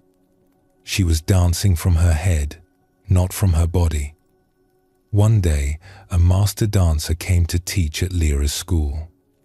Her name was Veena, an elderly woman who had danced for 50 years. When Veena performed, even simple movements seemed to flow like water. There was no visible effort, no struggle. She appeared completely at ease in her body, as if the dance was happening through her rather than being created by her. After watching Lyra practice, Veena asked to speak with her. "You have excellent training," Veena said. "Your technique is very strong. But I see that you are fighting with yourself while you dance. Your body wants to move one way, but your mind is trying to control it another way. This creates conflict." Lyra felt tears come to her eyes. Someone finally saw what she had been struggling with. "I cannot stop thinking while I dance. My mind is always busy, always judging, always worried. I do not know how to quiet it." Veena nodded with understanding. "The mind will think. This is what minds do.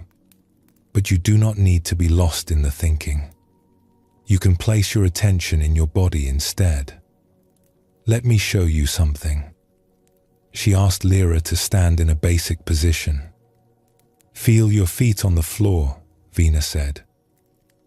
Not thinking about your feet, actually feeling them. The pressure, the contact, the weight of your body being supported. Lyra brought her attention to her feet.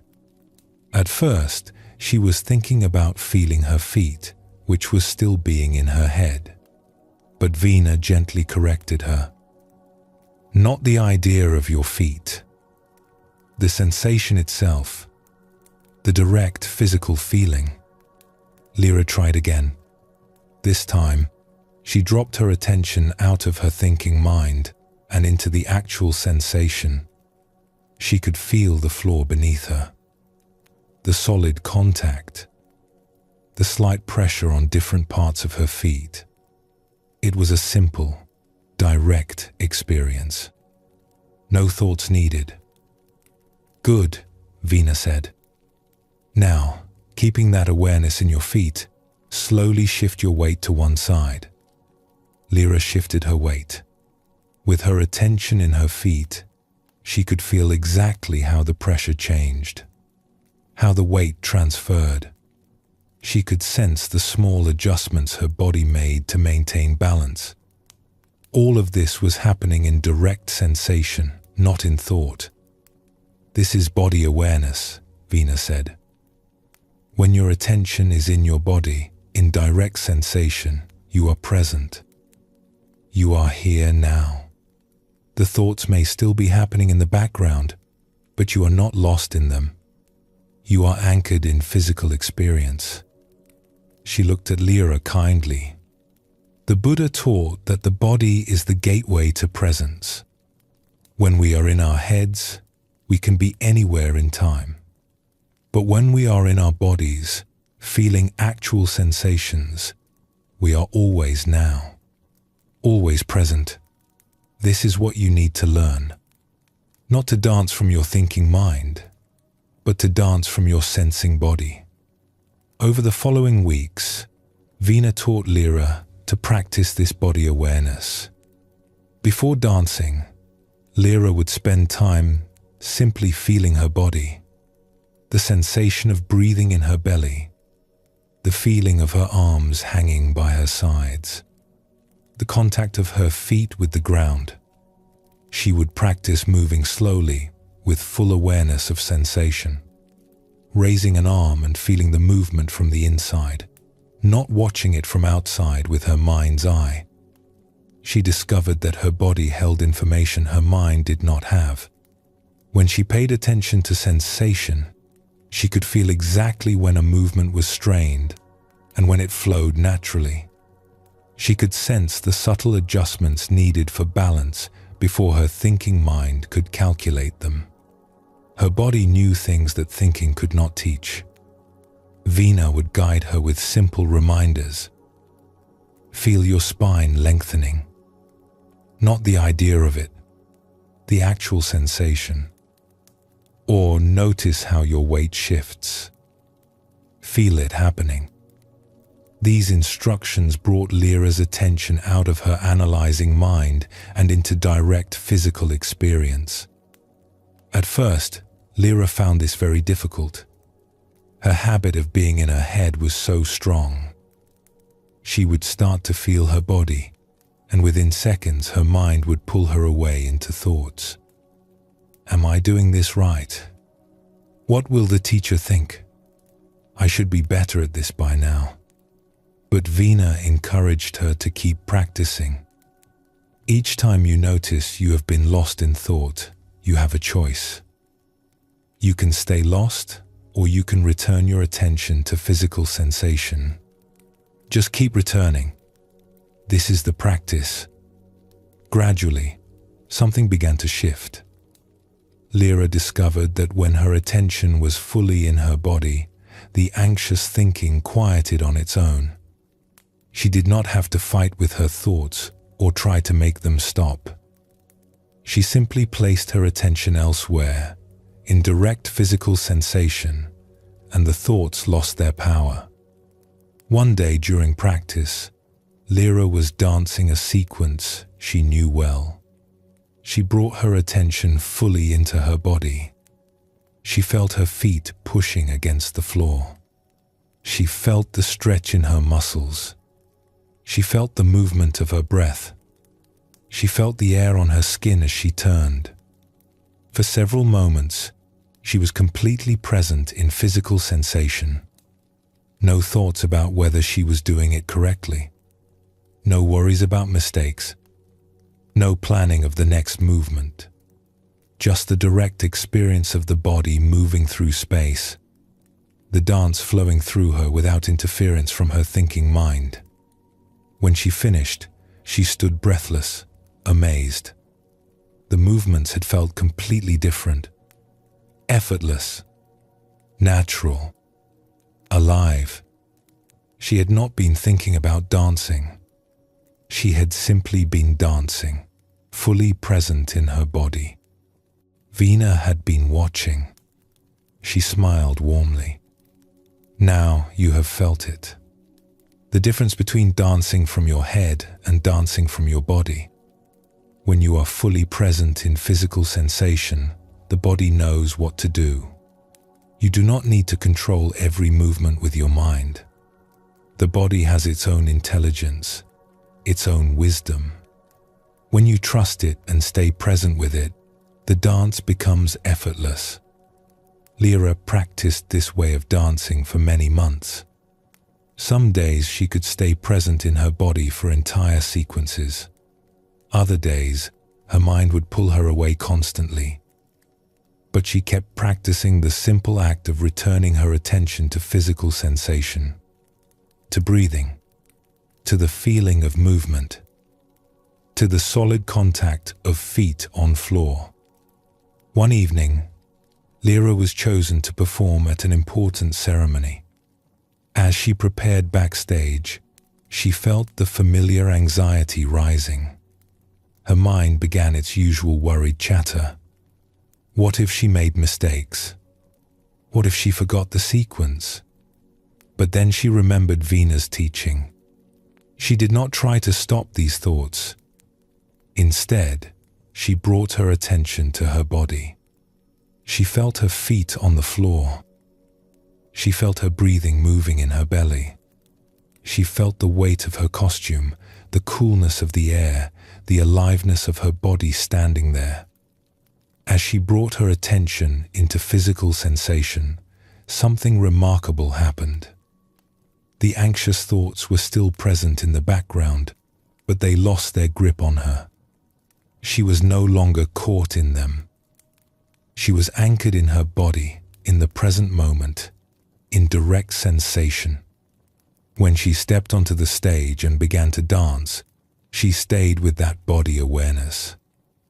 She felt each movement from the inside. She felt her breath flowing. She felt her feet finding the floor. She was completely present in physical experience. And from that presence, the dance flowed naturally.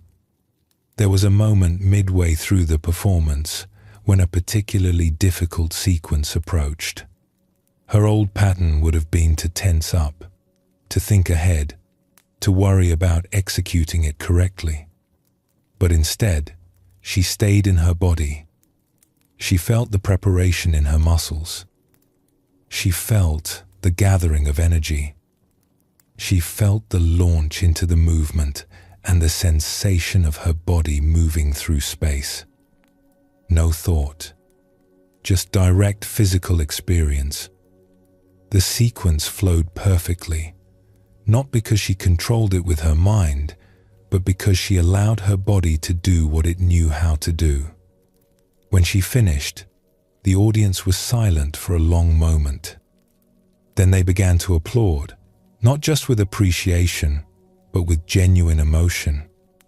Several people had tears in their eyes. Something had touched them, something beyond technique. They had felt her complete presence, her aliveness in each moment. Afterward, Veena came to her. Tonight, you danced from your true nature. You were not in your head, controlling and judging. You were present in your body, allowing the dance to flow through you. This is what moves people. Not technical perfection, but the aliveness that comes from complete presence. Lyra understood. She had discovered that the body was her anchor to the present moment. When her mind wandered into worry or judgment, she could always return by feeling her body. The breath, the feet, the sensations of movement. This simple awareness brought her back to now, again and again. And from that nowness, the dance came alive.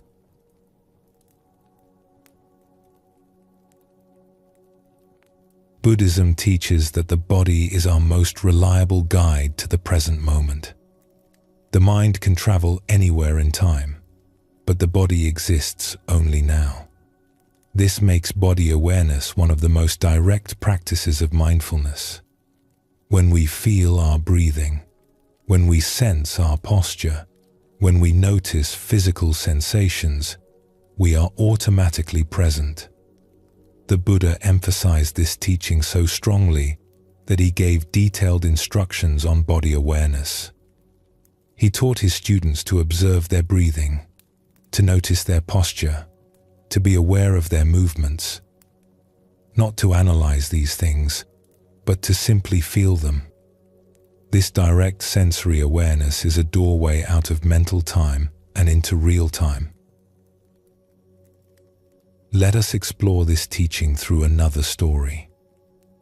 In a monastery in the mountains, there lived a monk named Olin who struggled with meditation. He had been practicing for 3 years, sitting each day as instructed, but his mind would not settle. During meditation, his thoughts would race from one thing to another. Memories of the past, plans for the future, worries and fantasies. His mind was like a wild horse, impossible to calm. Olin would sit on his cushion feeling frustrated and defeated. He would try to focus on his breath, but within seconds, his attention would be pulled away by thoughts. He would try to empty his mind, but more thoughts would rush in to fill the space. He would try to force himself to be present, but the effort itself created more tension and thinking. His teacher was an old monk named Paro who had been practicing for 40 years. Paro watched Olin struggle with compassion. One day, he called Olin to his room. "You are fighting with yourself during meditation," Paro said gently. "I can see it in your face, in your posture. You are trying to force your mind to be still. This creates more struggle, not less. Olen felt discouraged. I do not know what else to do. My thoughts will not stop. I cannot stay focused. I try to be present, but my mind pulls me away constantly. Paro nodded. You are trying to control your mind with your mind. This rarely works. Let me teach you something different. Instead of trying to control your thoughts, I want you to place your attention in your body. He asked Olen to sit in meditation posture. Feel your feet, Paro said. Not thinking about them, just feeling them. The contact with the floor, the weight resting on them. Olen brought his attention to his feet. He could feel the cushion beneath them, the slight pressure, the temperature. Good, Paro said. Now notice your breathing, not controlling it or changing it, just feeling it.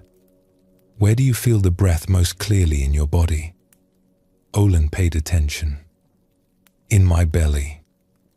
I can feel it rising and falling. Yes, Paro said. Keep your attention there. Feel each breath as it happens. The gentle expansion as you inhale. The soft release as you exhale. Stay with the direct physical sensation of breathing. Olen tried this. At first, thoughts still pulled his attention away. But each time Paro noticed Olen drifting into thought, he would say gently, return to the feeling of breathing. After several minutes, something shifted. Olen's face softened. His shoulders relaxed. He was still sitting in the same position, but the quality of his presence had changed. He was no longer fighting with himself. When the session ended, Paro asked, "What did you notice?" "When I stayed with the physical sensation of breathing," Olen said slowly. "The thoughts were still there, but I was not lost in them. I was anchored in my body. The sensation of breathing kept pulling me back to now." "Yes," Paro said. "This is what the Buddha taught. The body is always in the present. When we place our attention in physical sensation, we cannot be lost in the past or future at the same time. The body brings us back to now." He looked at Olen kindly. "You were trying to make your mind stop thinking. This is like trying to make the wind stop blowing. It creates struggle. But when you simply place your attention in your body, in direct sensation, the thinking continues, but you are no longer caught in it. You are here, feeling your breath, feeling your body, present in this moment." Over the following weeks, Olen practiced this teaching. During meditation, instead of trying to control his thoughts, he would simply feel his body, the sensation of breathing, the feeling of his hands resting on his knees, the contact of his body with the cushion. When his attention drifted into thought, he would notice and gently return to physical sensation. He began to recognize different qualities of awareness. Sometimes his attention would be tight and focused, trying to grip onto the breath. This created tension. But when he allowed his awareness to be soft and receptive, simply receiving the sensation of breathing without trying to hold it, everything relaxed. The breath breathed itself. The body sat itself. He did not need to manage everything with his thinking mind. Paro taught him to expand this body awareness beyond meditation. "When you walk," Paro said, "feel your feet touching the ground with each step. When you eat, notice the sensations of chewing, tasting, swallowing. When you work, feel your hands doing the work. Let the body be your anchor to the present throughout the day, not just during meditation. Olen practiced this in all his activities. When he walked to the meditation hall, he felt each footfall. When he swept the floor, he felt the broom in his hands. When anxiety or restlessness arose during the day, he would pause and feel his feet on the ground, feel his breathing, and the mental agitation would settle. The change was remarkable. Meditation was no longer a struggle. His mind still produced thoughts, but he was not lost in them. He was anchored in his body, in the direct experience of sitting, breathing, being present.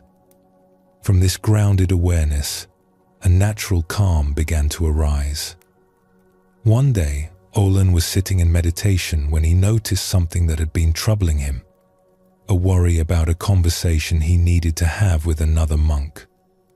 His old pattern would have been to get lost in this worry, to think about it for the entire meditation session. But now he had a different option. He noticed the worry arising.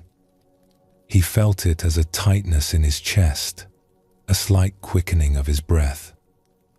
Instead of following the worried thoughts, he brought his attention more fully to the physical sensations. He felt the tightness. He felt his breath. He stayed with the body.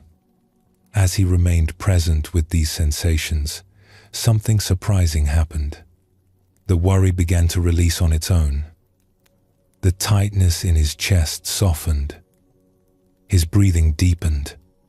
He had not fought with the worry or tried to make it go away. He had simply stayed present with the physical experience of it, and it had passed like weather passing through the sky. When he told Paro about this experience, his teacher smiled. "You have discovered something important. Emotions live in the body. Worry, anger, sadness, joy, all of these are physical experiences before they are thoughts about experiences.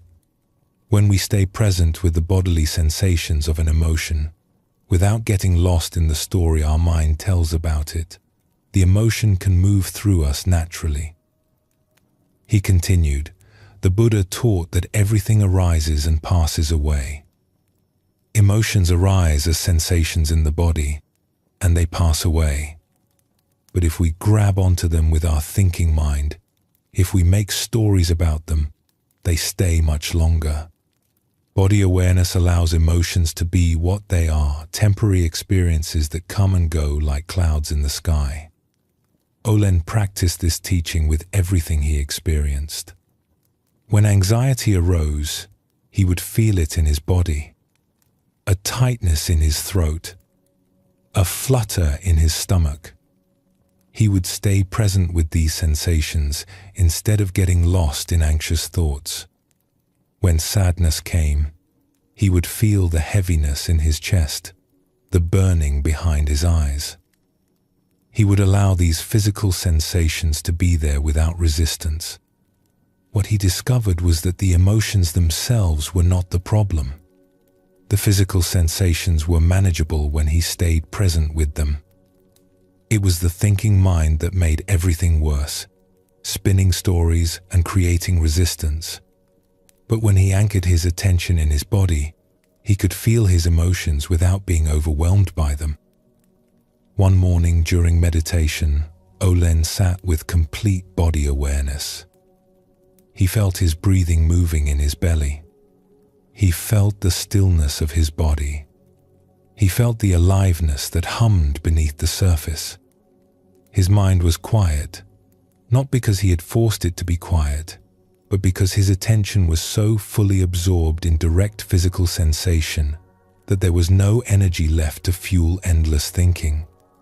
In that moment, Olen understood what Paro had been teaching him. The body was not just a tool for meditation.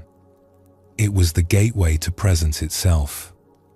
Every time he felt lost in his mind, trapped in thoughts about past or future, he could return to his body, to breathing, to sensation, to the simple physical fact of being alive in this moment. This return was always available, always reliable, always bringing him back to now.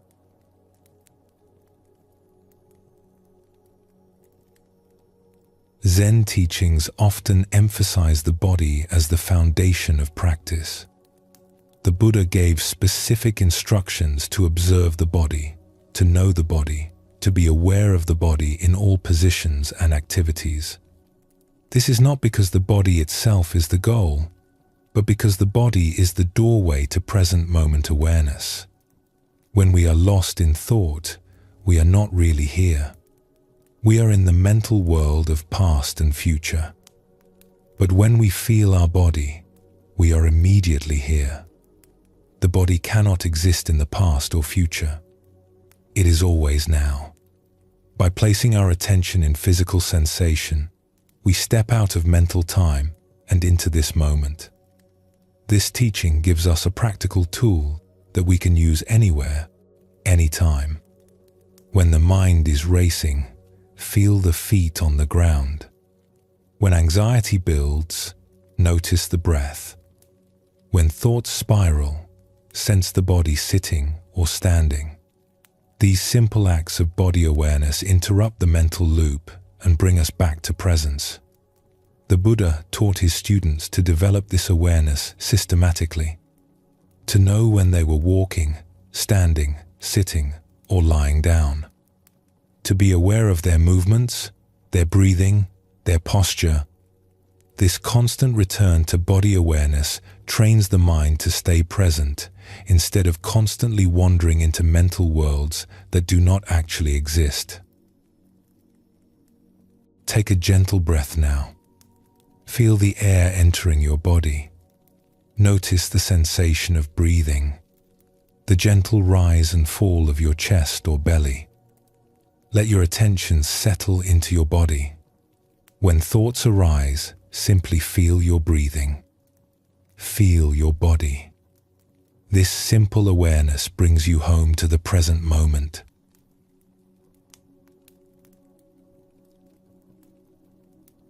Buddhism teaches that the breath is the bridge between body and mind.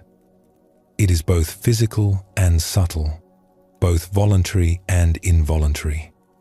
We can control our breathing when we choose to, yet it continues on its own when we forget about it. The breath exists at the meeting place of conscious and unconscious, connecting us to the life force that sustains us moment by moment. The Buddha gave breathing meditation as one of the fundamental practices because breath is always available to us. We cannot forget our breath at home. We cannot lose it. We do not need special circumstances to practice with it. Every moment, whether we notice it or not, we are breathing. This makes breath the most accessible anchor to the present moment. Zen practice often begins and returns to breath awareness. When the mind wanders, come back to the breath. When emotions overwhelm, notice the breath. When thoughts spiral out of control, feel the breath. The breath is always here, always now, always offering us a way back to presence. The breath also teaches us about impermanence and letting go. Each breath comes and goes. We cannot hold onto an inhalation. We must release it and allow the next breath to arrive. This natural rhythm of receiving and releasing mirrors the fundamental nature of all experience. Everything arises and passes away. The breath shows us this truth thousands of times each day. Buddhist teachings describe breath as our constant companion. From our first breath at birth to our last breath at death, breathing accompanies every moment of our lives. When we befriend the breath, when we learn to rest our attention there, we have found a reliable guide back to the present moment, available anytime we remember to notice it. Let us explore a story that shows this truth. There once lived a scholar named Doro who taught literature at a prestigious school.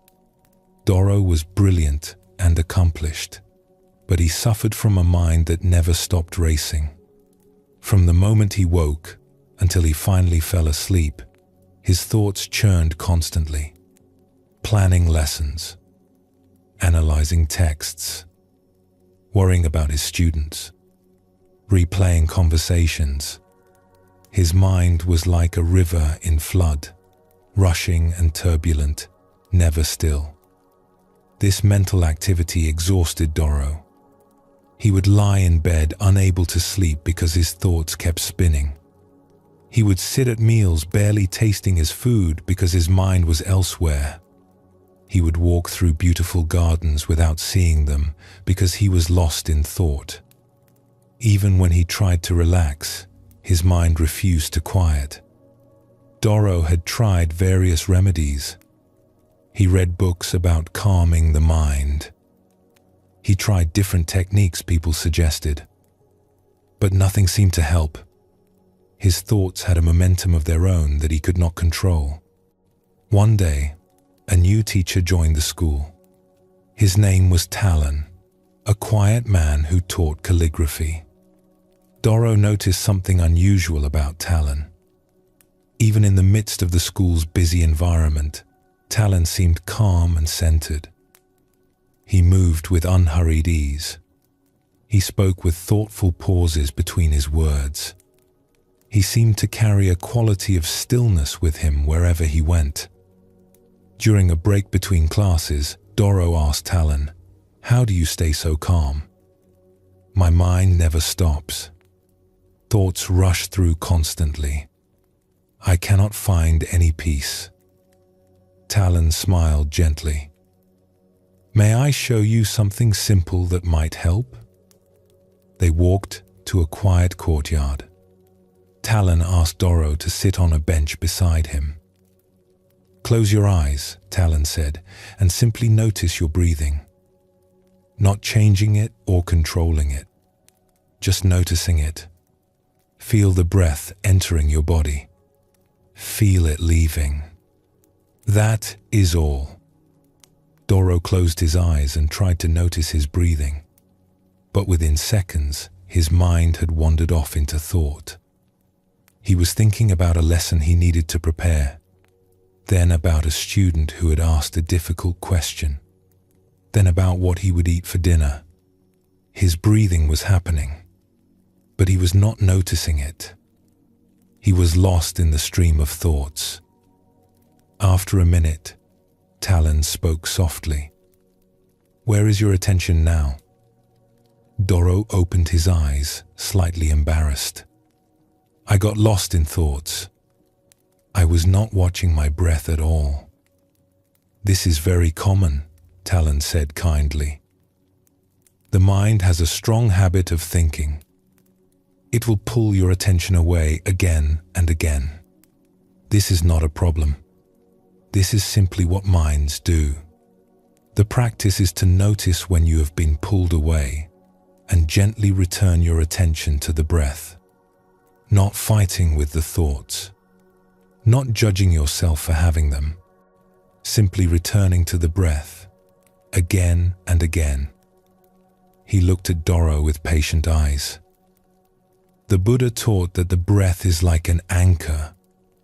When a boat is anchored, the wind and currents may push it this way and that, but the anchor keeps bringing it back. Your thoughts are like wind and current.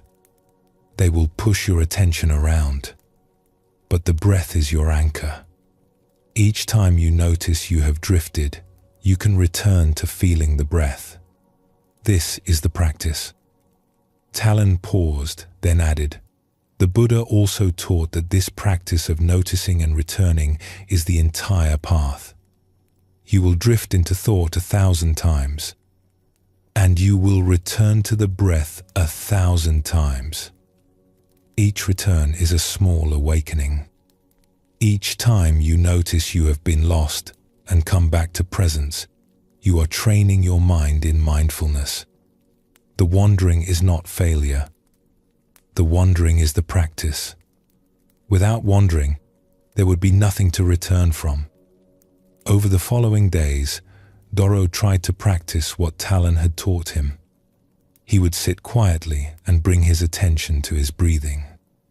But his mind seemed more wild than ever. Thoughts came rushing in like a flood. Plans, worries, memories, ideas, all demanding his attention. He would remember to notice his breath for a few seconds, then be swept away by thoughts again. He felt discouraged and went back to Talon. "It is not working. My thoughts are too strong. I cannot stay with my breath for even a minute." Talon listened with understanding. "Let me teach you something about the breath that might help. The breath is not something you do. It is something that happens. Your body breathes whether you pay attention or not. This means you cannot fail at breathing. It is already happening perfectly without any effort from you." He gestured for Doro to sit. "When you try to watch your breath, you are probably trying too hard. You are making effort. This creates tension, which creates more thoughts. Instead, try this. Simply allow yourself to receive the sensation of breathing. The breath is already happening. You are just noticing it, like you might notice sounds in the room. No effort. Just gentle awareness of what is already occurring." Doro tried this new approach. Instead of trying hard to focus on his breath, he simply allowed himself to notice it. The gentle rise and fall. The soft sensation of air moving. When thoughts came, he did not fight them. He simply noticed he had been thinking and gently returned his awareness to the sensation of breathing. This lighter touch made a difference. The practice felt less like struggle and more like resting. His mind still wandered constantly, but each time he noticed and returned to the breath, it was easier, gentler, without the harsh self-judgment he had been carrying. Talon encouraged him to practice this way regularly. "Even just a few minutes each day," Talon said. The Buddha taught that practicing with the breath trains the mind in two important ways. First, it teaches the mind to notice when it has wandered and to return to the present. This ability grows stronger with practice. Second, it shows you directly that you are not your thoughts. You can watch your thoughts from a place of awareness. This changes everything. Weeks passed. Doro practiced daily, sitting quietly and returning his attention to his breath again and again. Some days his mind was very busy and he spent most of the time lost in thought. Other days, he could stay with his breath for longer periods. But regardless of how the practice went, he began to notice changes in his daily life. He discovered that the quality of his breathing throughout the day reflected the state of his mind. When he was anxious, his breath was high in his chest, quick and shallow. When he was calm, it dropped naturally into his belly, slow and full. By noticing his breath, he could recognize his mental state before it overwhelmed him. When his mind started racing during the day, he would remember to take a few conscious breaths. Just pausing to feel 3 full breaths would interrupt the mental momentum. He would feel his belly expanding with the inhale, softening with the exhale. 3 breaths. That was all it took. The thoughts would still be there, but they would lose some of their intensity, their grip on his attention. He had found a tool he could use anywhere, anytime, in any circumstance. One evening, Doro was preparing for a difficult conversation with the school's headmaster. He could feel anxiety building. His thoughts were spinning with worry about what might happen, what he should say, how it might go wrong. He felt his chest tightening, his breath becoming shallow and quick. Then he remembered Talon's teaching. He stopped and brought his attention to his breathing. At first, his breath was rapid and shallow from the anxiety, but he did not try to change it. He simply noticed it. He felt the quick inhalations, the short exhalations. He stayed present with the breathing exactly as it was. As he continued to notice his breath with gentle awareness, something remarkable happened. The breath began to slow and deepen on its own. He had not forced it to change, but by simply paying attention to it without judgment, the breath naturally settled. And as his breathing settled, his mind settled too. The anxious thoughts were still present, but they were no longer overwhelming. He felt grounded, present, able to face the conversation with more calm than he had thought possible. After the meeting, which went better than he had feared, Doro went to find Talon. "Something happened today," he said. "I was very anxious, but I remembered to notice my breathing. I did not try to control it. I just felt it, and it calmed down on its own, and my mind calmed with it." Talon nodded with a warm smile. "You discovered something important. The breath and the mind are connected. When the mind is agitated, the breath becomes quick and shallow. When the breath is calm, the mind settles too. By bringing gentle awareness to your breathing, you create conditions for both body and mind to find their natural equilibrium." He continued, "This is why the Buddha called breath awareness such a powerful practice. The breath is always available. In any moment of difficulty, you can pause and notice your breathing. This simple act interrupts the momentum of mental agitation and gives your nervous system a chance to settle. You do not need to fix anything or change anything. Just notice the breath with kindness and allow your body's natural wisdom to do the rest." Doro continued practicing with his breath. Over months, he noticed profound changes. His racing mind had not disappeared, but his relationship to it had transformed. He no longer felt helpless in the face of his thoughts.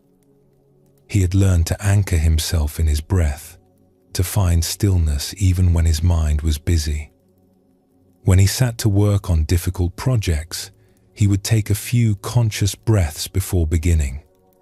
This simple practice helped him arrive more fully, more presently, ready to engage. When students asked challenging questions, he would breathe before responding, creating a small pause that allowed wisdom to emerge instead of automatic reaction. One day, a young teacher came to Doro with the same complaint he once had. "My mind never stops racing. I cannot find any peace. How do you stay so centered?" Doro smiled, remembering asking Talon the same question. "Let me show you something simple," he said. And he taught the young teacher what Talon had taught him: the breath as anchor, the practice of gentle return, the wisdom of not fighting with the mind but simply coming back, again and again, to the breath.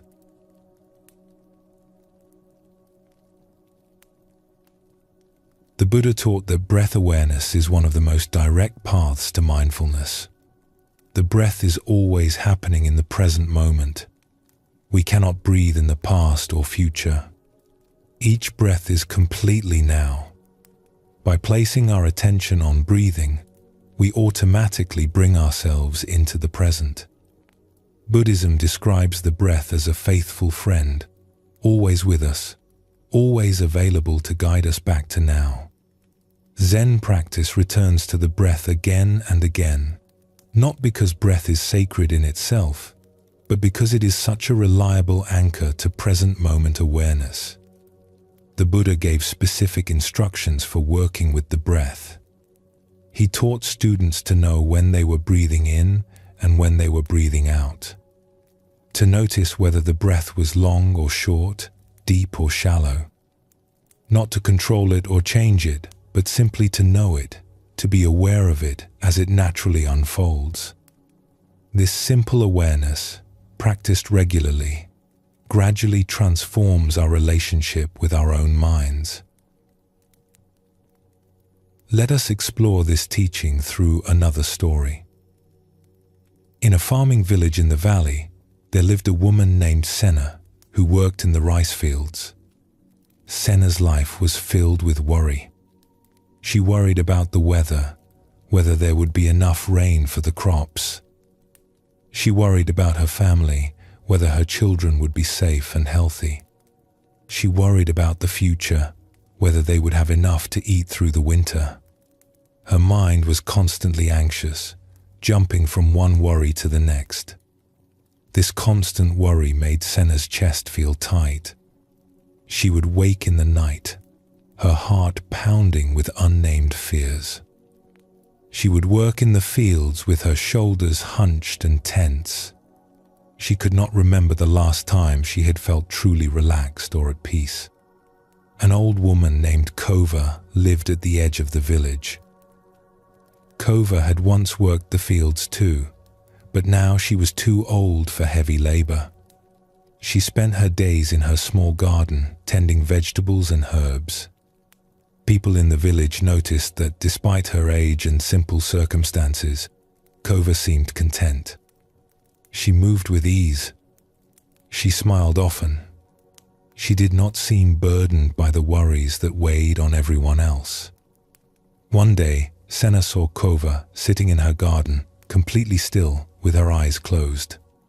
Curious, Senna approached quietly. After several minutes, Kova opened her eyes and saw Senna standing nearby. "Forgive me for disturbing you," Senna said. "Were you praying?" Kova smiled. "Not praying. Just breathing. Sitting here, noticing my breath. This is something I do each day." Senna looked puzzled. "Just breathing? But we breathe all the time. Why sit and do it deliberately?"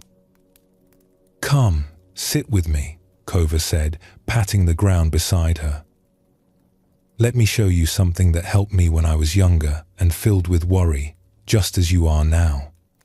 Senna sat down, feeling self-conscious. How did Kova know she was worried? "Place your hand on your belly," Kova instructed gently. "Now just notice your breathing. Feel your belly rise with the inhale. Feel it fall with the exhale. Just that. Nothing more." Senna did as Kova asked. She could feel her belly moving under her hand, rising, falling. But almost immediately, her mind filled with thoughts. She remembered the work she needed to finish. She thought about the meal she needed to prepare. She worried about her son who had seemed ill that morning. "Where are you now?" Kova asked softly. Senna opened her eyes. "I was thinking about many things. I cannot just breathe. My mind goes to my worries immediately." "Yes," Kova said. "This is what minds do. They worry. They plan. They remember. This is natural. But you do not have to be carried away by every worry that arises. Let me teach you what a wise teacher once taught me." She took Senna's hand and held it gently. When you notice you have been lost in worry, you can choose to return your attention to your breath. Not to stop the worries, not to make them go away, but simply to place your attention elsewhere, on the sensation of breathing. The worries will still be there in the background, but you do not have to give them all your attention. Kova continued, "The Buddha taught that where we place our attention is one of the few things we can actually control in life. We cannot control whether it rains. We cannot control whether we get sick. We cannot control what other people do, but we can notice where our attention is, and we can choose to place it on something helpful, like the breath. She looked at Senna with compassionate eyes. When you are worrying, where is your attention? On the worries, Senna said. On everything that might go wrong. And does this help? Kova asked gently. Does worrying about what might happen change what will happen? Senna had to admit it did not. No, but I cannot stop worrying. The thoughts come on their own. You do not need to stop the thoughts, Kova said. You just need to stop feeding them all your attention. When you notice you are worrying, take 3 conscious breaths. Feel the breath moving in your belly. This does not make the worries disappear, but it reminds you that this moment, right now, is actually okay. Right now, as you breathe, you are alive. You are here. This is enough. Over the following weeks, Senna practiced what Kova had taught her. When she woke at night with anxiety, she would place her hand on her belly and feel her breathing. She would count the breaths sometimes. 1. In. 2. Out. 3. In. 4. Out. This simple counting helped her mind settle, gave it something to do other than worry. When she worked in the fields and noticed worry building, she would pause and take 3 conscious breaths. She would feel the sun on her back. She would feel the earth beneath her feet. She would feel her breath moving.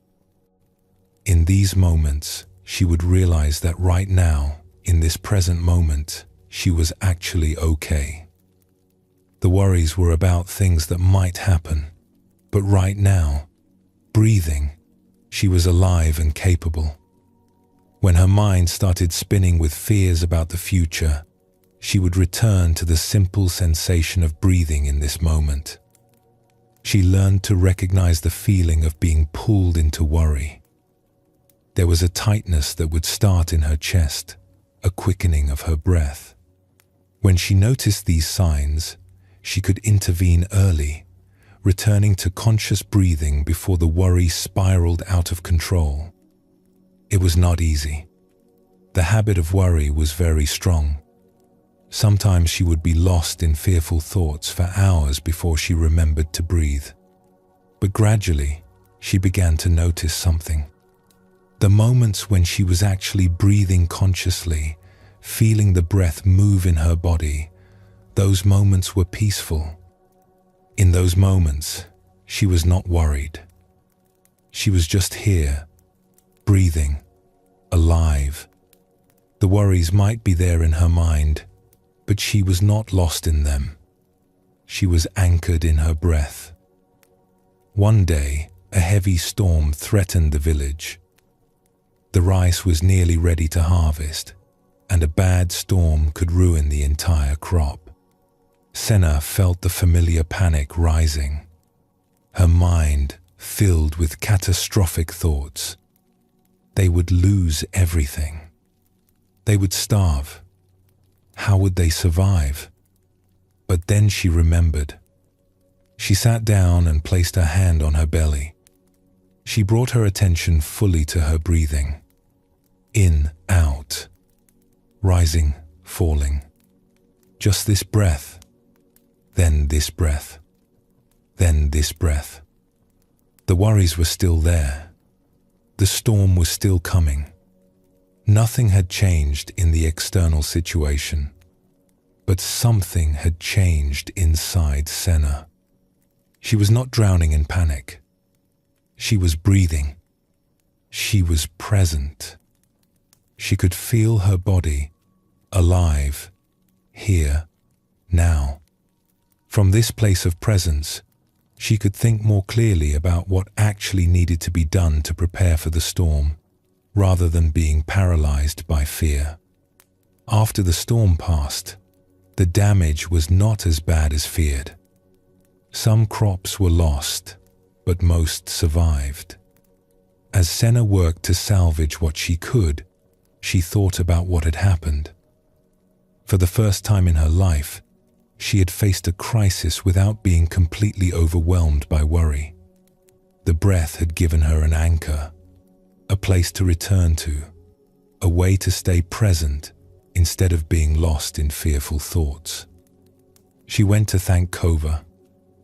"You gave me a great gift," Senna said. "I still worry, but now I have a way to return to the present moment. The breath is always here, always available. When I remember to notice it, I remember that this moment is okay, even when I am afraid." Kova smiled warmly. "You have learned something valuable." The Buddha taught that breath awareness is like coming home.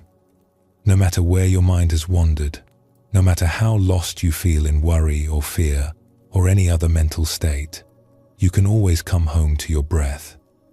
It is your constant companion, from your first moment of life to your last.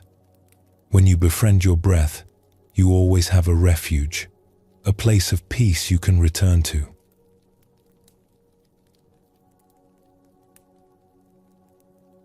Buddhism teaches that the breath is our most faithful teacher. It teaches us about impermanence, showing us how everything arises and passes away. It teaches us about letting go, as we must release each breath to receive the next. It teaches us about presence, existing always and only in this moment. The Buddha gave detailed instructions on breath awareness precisely because it offers such direct access to mindfulness. Let your breathing be natural. Let your attention rest gently on the sensation of breathing. When thoughts arise, simply return to the breath. Again and again, the breath welcomes you home.